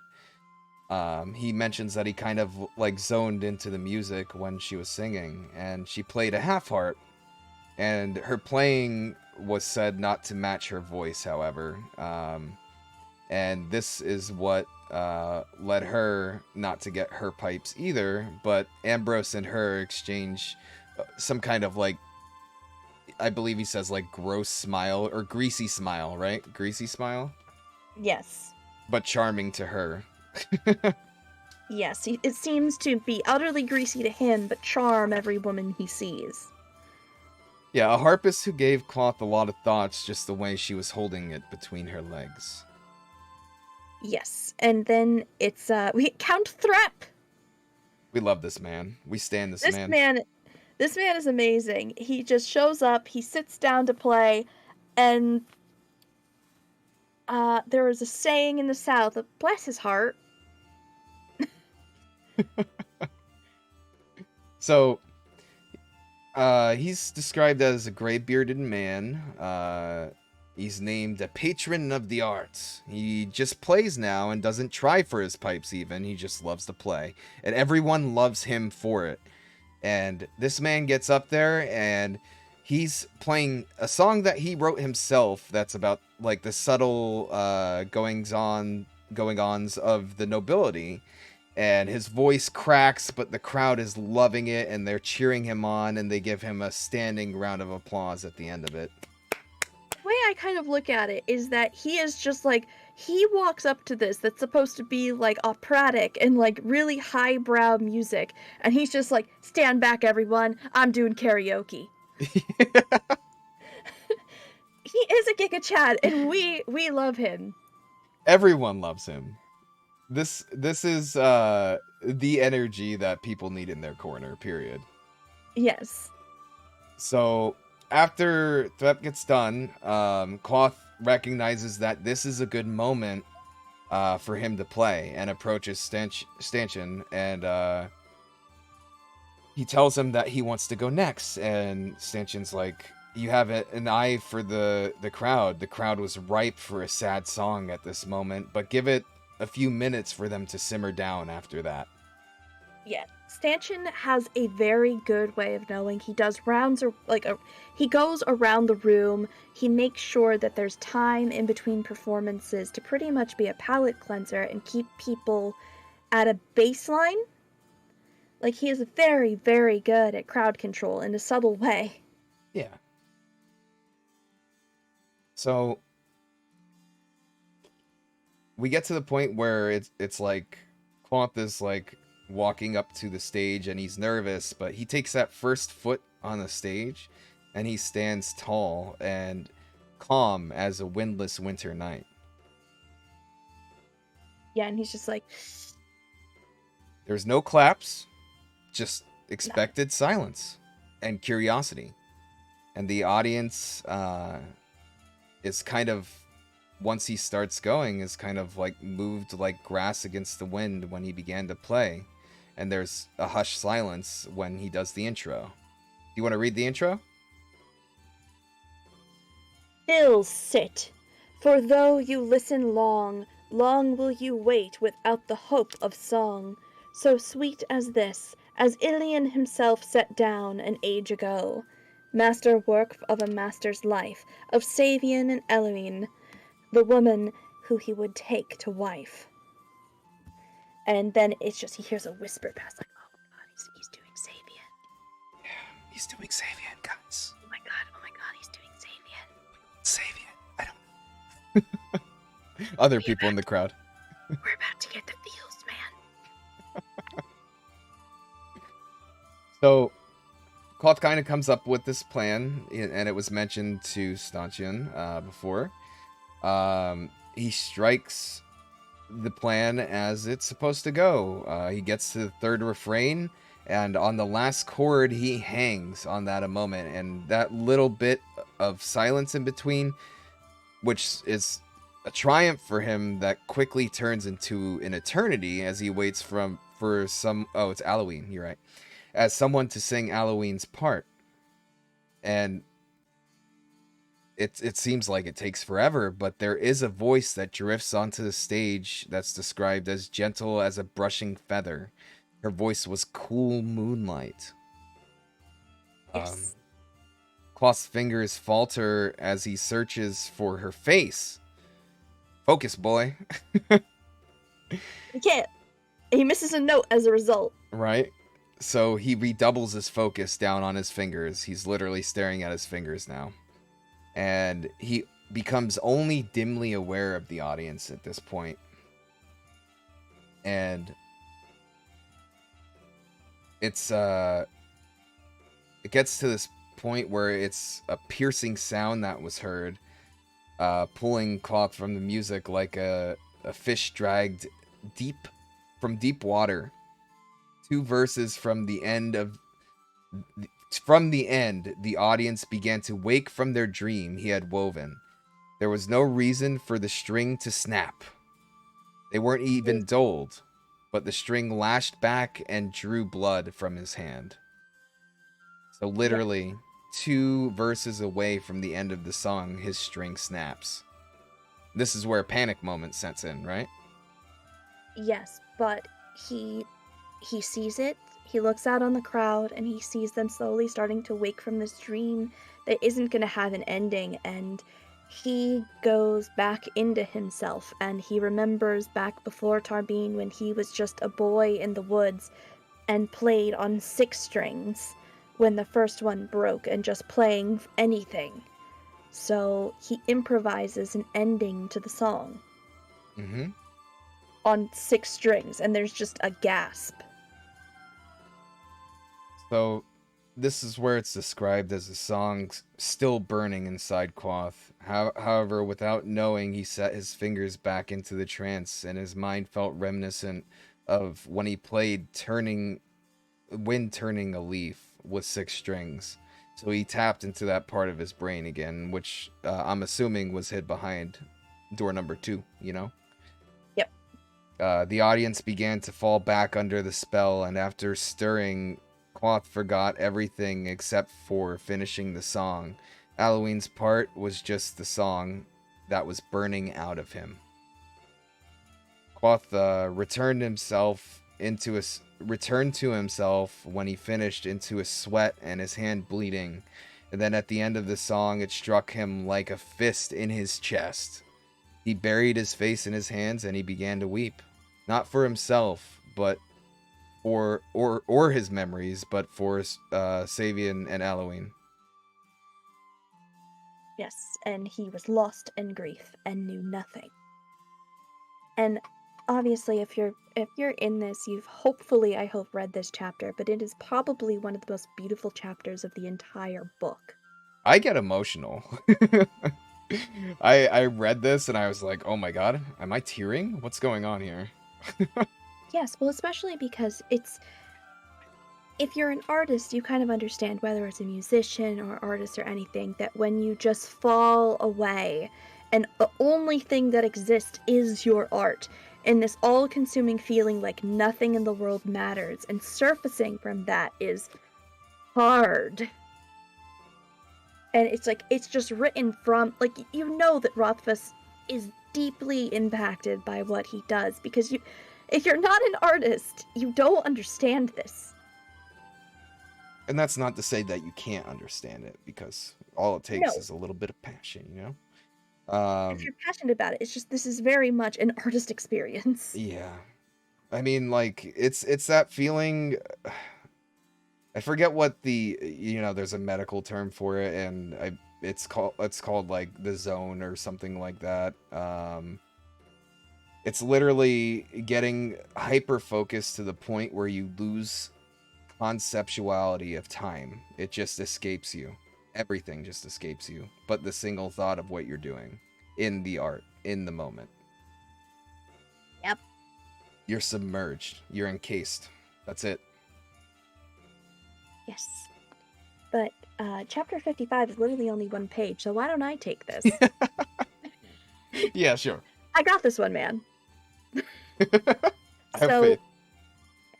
We pick up immediately where we left off, and Kavoth is still mourning for Savian and Eloine as he's going through this, and he's starting to doubt himself. He says that music sounds different to the people who are actually playing it, and what if he actually didn't manage to pull it together? What if only he thought it did? And eventually, it's like through all of the stillness, he can see Stanchion working the crowd, and when he comes up, he holds out his hand just like he did with the other people who were trying for their pipes that night. And he's just like, yep, okay, I didn't get it. But when he clasps his hand, he feels something weighty and metal in his hands, and when he looks, yeah, that boy got his pipes! And he holds it over his head. It is a roar of applause, and it was everything. Like, this was his moment. Mm-hmm.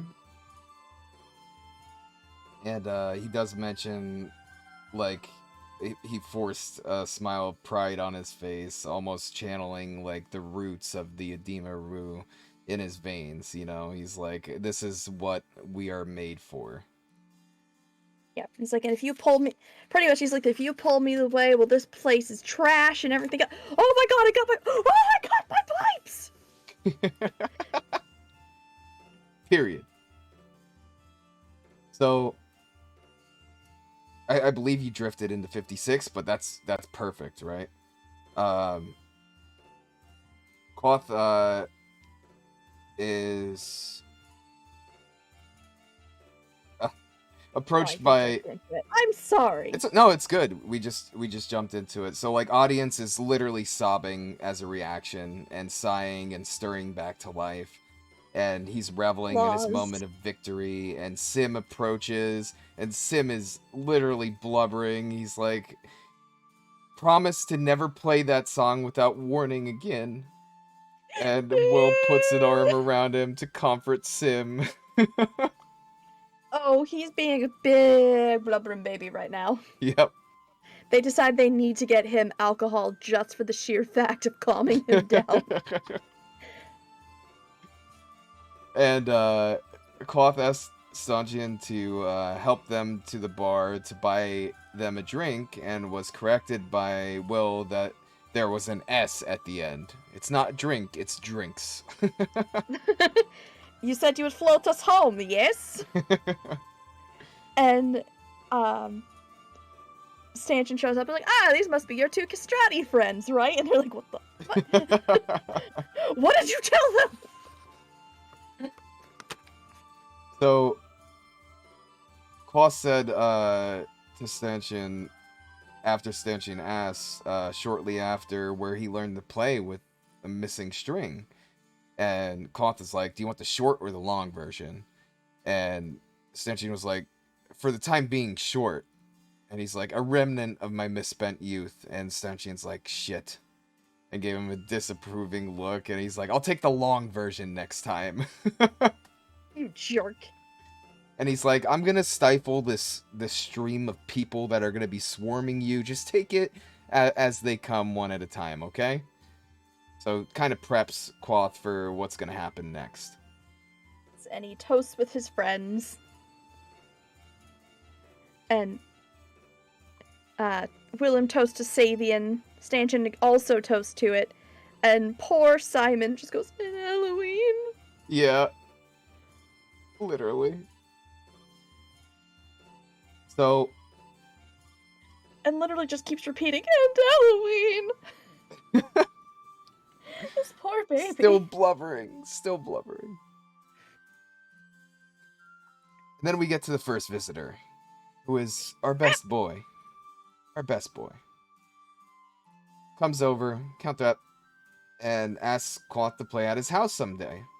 And he was quick to dismiss any questions, and he asks, how many years did Savian spend with Halloween?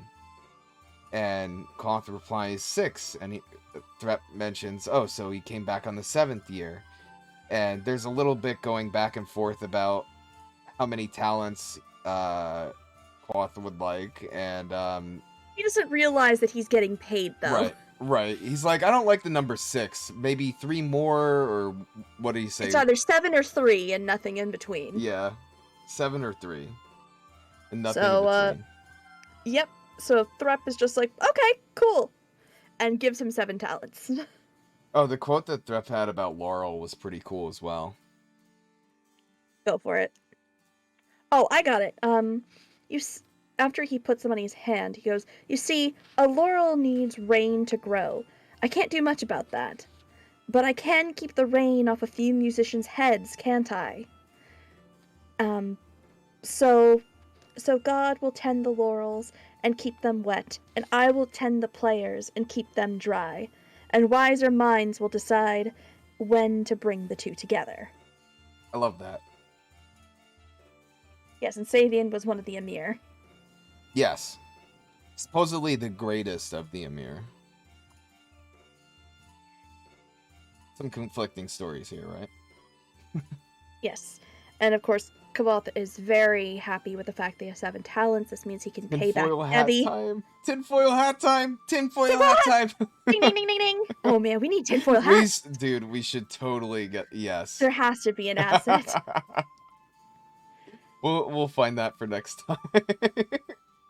And I gotta get a Pepe Sylvia, like, yarn string board.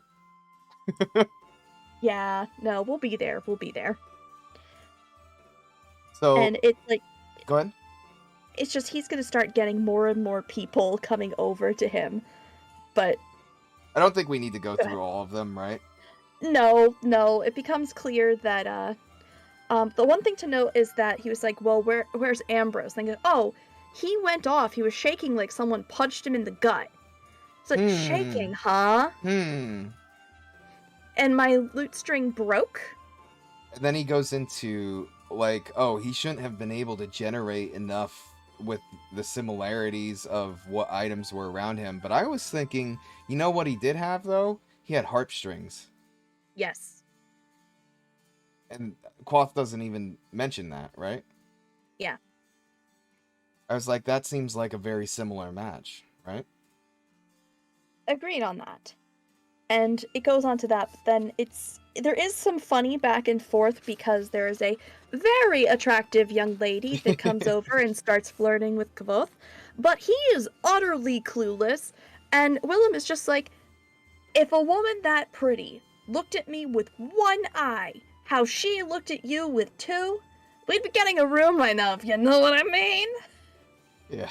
And Quoth answers, like, I don't think a nobleman's daughter or a moneylender's daughter would be wanting a quick shag behind the bar. Exactly. And Simon is just like, my friend, we've been meaning to have this discussion with you, but if you can't notice this, I think your true destiny is with the church. So yeah, that was one other of note. Oh, and then Yes, there's also, probably candles and things like that. But yeah, candles. Maria, the golden-haired harpist, comes over as well. He at this point he's trying to suss out whose voice it was, right? He's trying to see who was Halloween, and says no, it's not the harpist. He has a quote about he had hoped he would know just by looking, but some part of him said, do not dare hold hope that any woman could burn as brightly as the voice that sang that part of Halloween. yes, and he's starting to get disheartened. He's looking around. He's trying to find it. But then, when he's about to give up, he hears a voice like burning silver, like a kiss against my ears. And the only word that he could think of was beautiful. Pretty. Pretty. So he was also kind of like propositioned by two men before that, which I thought was like a little funny. They're like, oh, old Six Strings comes up to pay his respects, huh? Why don't you come home with us? A little bit of comedy for me. I like to think there are certain parts in this book that they're made for me to enjoy. I should hope so. So, snaps back to where? Waystone! Yeah. With a really funny interlude. You want to do it? Where? You want to do it? So, it comes back in, and Bast is immediately just going, Reshi! And trying to pull Kavoth out of his memories. And Bast says, you know, I've seen her. You remember? I saw her once. And he was like, then you know. You can describe her then. You can describe her. And Bast goes, she has perfect ears, like perfectly shaped ears. And the chronicler is actually laughing at that. And it's like, her ears? What the hell, man? Like, that is weird. And Yes. he's like, you know how hard it is to find a pretty girl with the right sort of ears? Man. And he was like, you have to take my word for it. They're exceptionally fine. And Is that a Wolf Fae starts thing? to, like, Is that a I Fae don't thing? know. Like they're like ears are what we choose? Yes, and Kavoth starts to like go in again to like wax soliloquy on how beautiful she was, and Bass cuts her off, goes, she has a crooked nose, Reshi. Her nose was crooked, and he looks up like, what did the hell did you just say about my girl? What'd you say about my waifu? Literally. What did you say? We don't talk that way in this house.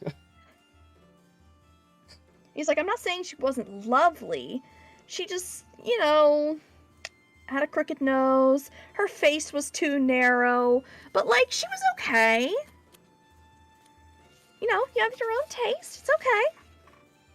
And Quoth continues that she was unlike anyone that he's ever met. And then he trails off and says, if I ruin this as well, it will be a small thing as far as the world is concerned.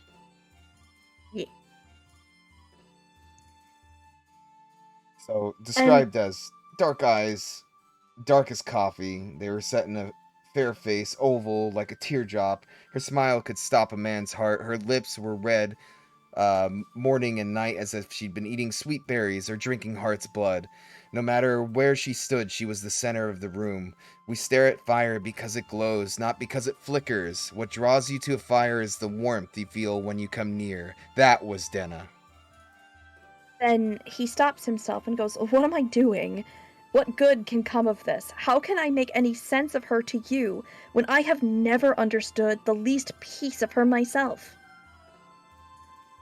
And then we get into... And then he just goes, Yeah. and cross that out. Yeah. Angrily, mind you. Yes. After Chronicler's like, he just kind of like puts his pen down and looks at him and just waits. Like, I'm not going to cross that out. And then Quoth gets angry, stands up, takes the page from Chronicler, tears it, and says, copy from here, pointing above his finger. He's like, everything above my finger, write down again. And Chronicler again feels that dark, angry gaze that was Quoth, where it was kind of like the all black eyes and wrath of a god. Yeah. It's like, say that she was dark-haired, there, that was long and straight, that she was dark of eye and fair complected, there. Her face was oval, her jaw strong and delicate, say that she was poised and grateful, there. And finally, say that she was beautiful, say all that can be well said.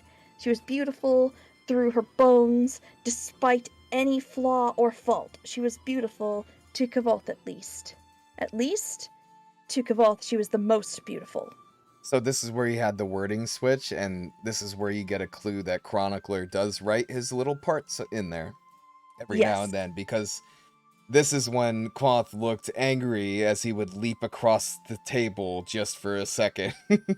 So Yes. this was the embellishment written by Chronicler. He was like, oh, you can't describe her? Let me do it for you since you just did. So a moment passes and he relaxes and he's like, but to be honest, it must be said that she was beautiful to others as well. Yes. Is that where we end? It is where we end. Holy shit, we did it in record time with fuzzy brains. So, actually, there is some depressing news that we have to share. It's that the publication for The Doors of Stone has been pushed back indefinitely. Rothfuss he gave an interview in the beginning of May, apparently, that I tracked down, that he is still working on it and refining it, and he refuses to release a, quote, half-assed product. So, he is still working on that. Badge. So despite what like Amazon and a few other booksellers are saying, no, it is not getting released in July. You can't even actually pre-order it. But it's the good news is that we will be getting Rothfuss stamped perfection again. Yes. That's what he strives for, and in this 10th anniversary edition, he states that it will be done, but it will be perfect, and you will get it when it's perfect. Yes, and he is definitely still working on it, though. He's like, right now, it's like life is busy, and I'm not working on it as much as I want, but I'm working on it. I mean, we all want like the best ending here, right? Absolutely. We want what Rothfuss puts out regularly for us and nothing less, right? We want the ending we all deserve as readers. Yes. And we're gonna get it, damn it.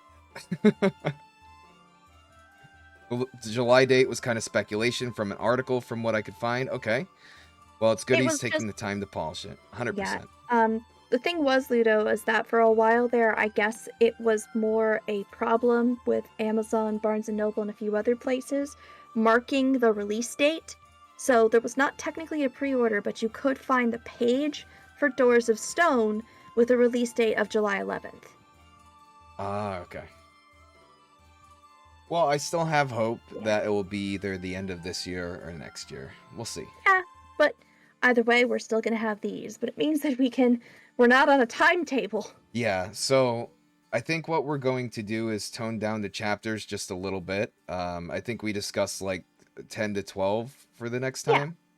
How do you guys feel with digesting like 10 to 12 chapters just so we could go a little slower and maybe cut down on live times? And so other people can Catch tune up. in. Yeah. And be able to join the conversation. I think 10 to 12 is reasonable. I want to see like where that leaves us. I'm looking at my book right now. Let me know So if you I find have it in my hands. Yeah, let me know if you find it before I do. So 67 is up to 475. That's 70 pages. And where does 12 go to?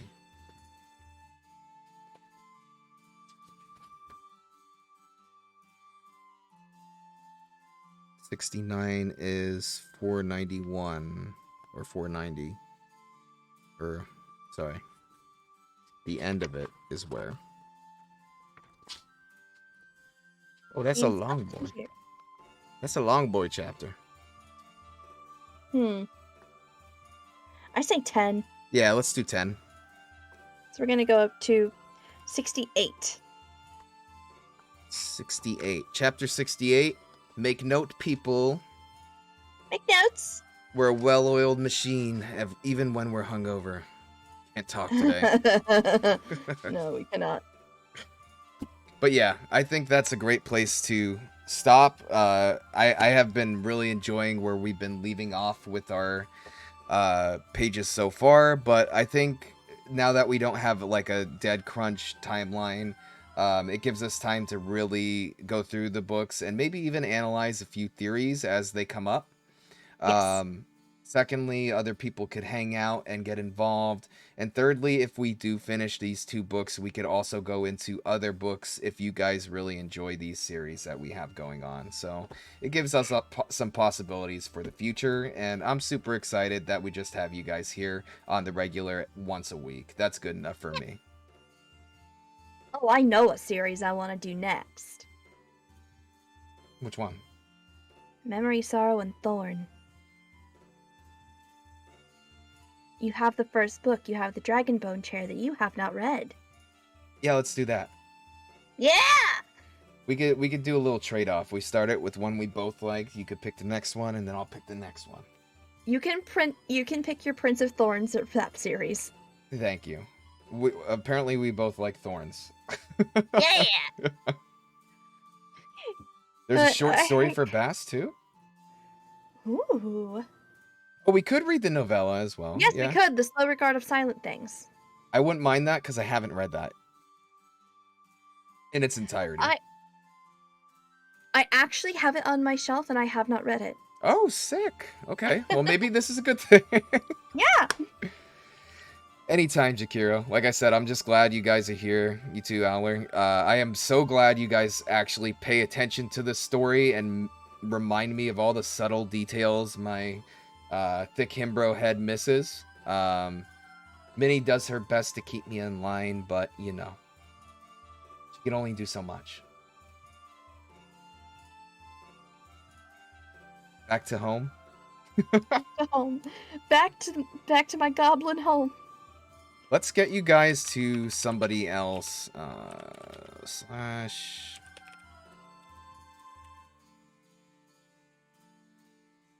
If I could freaking type right. Jesus. Never scutting again. No? Never scutting again. There we go.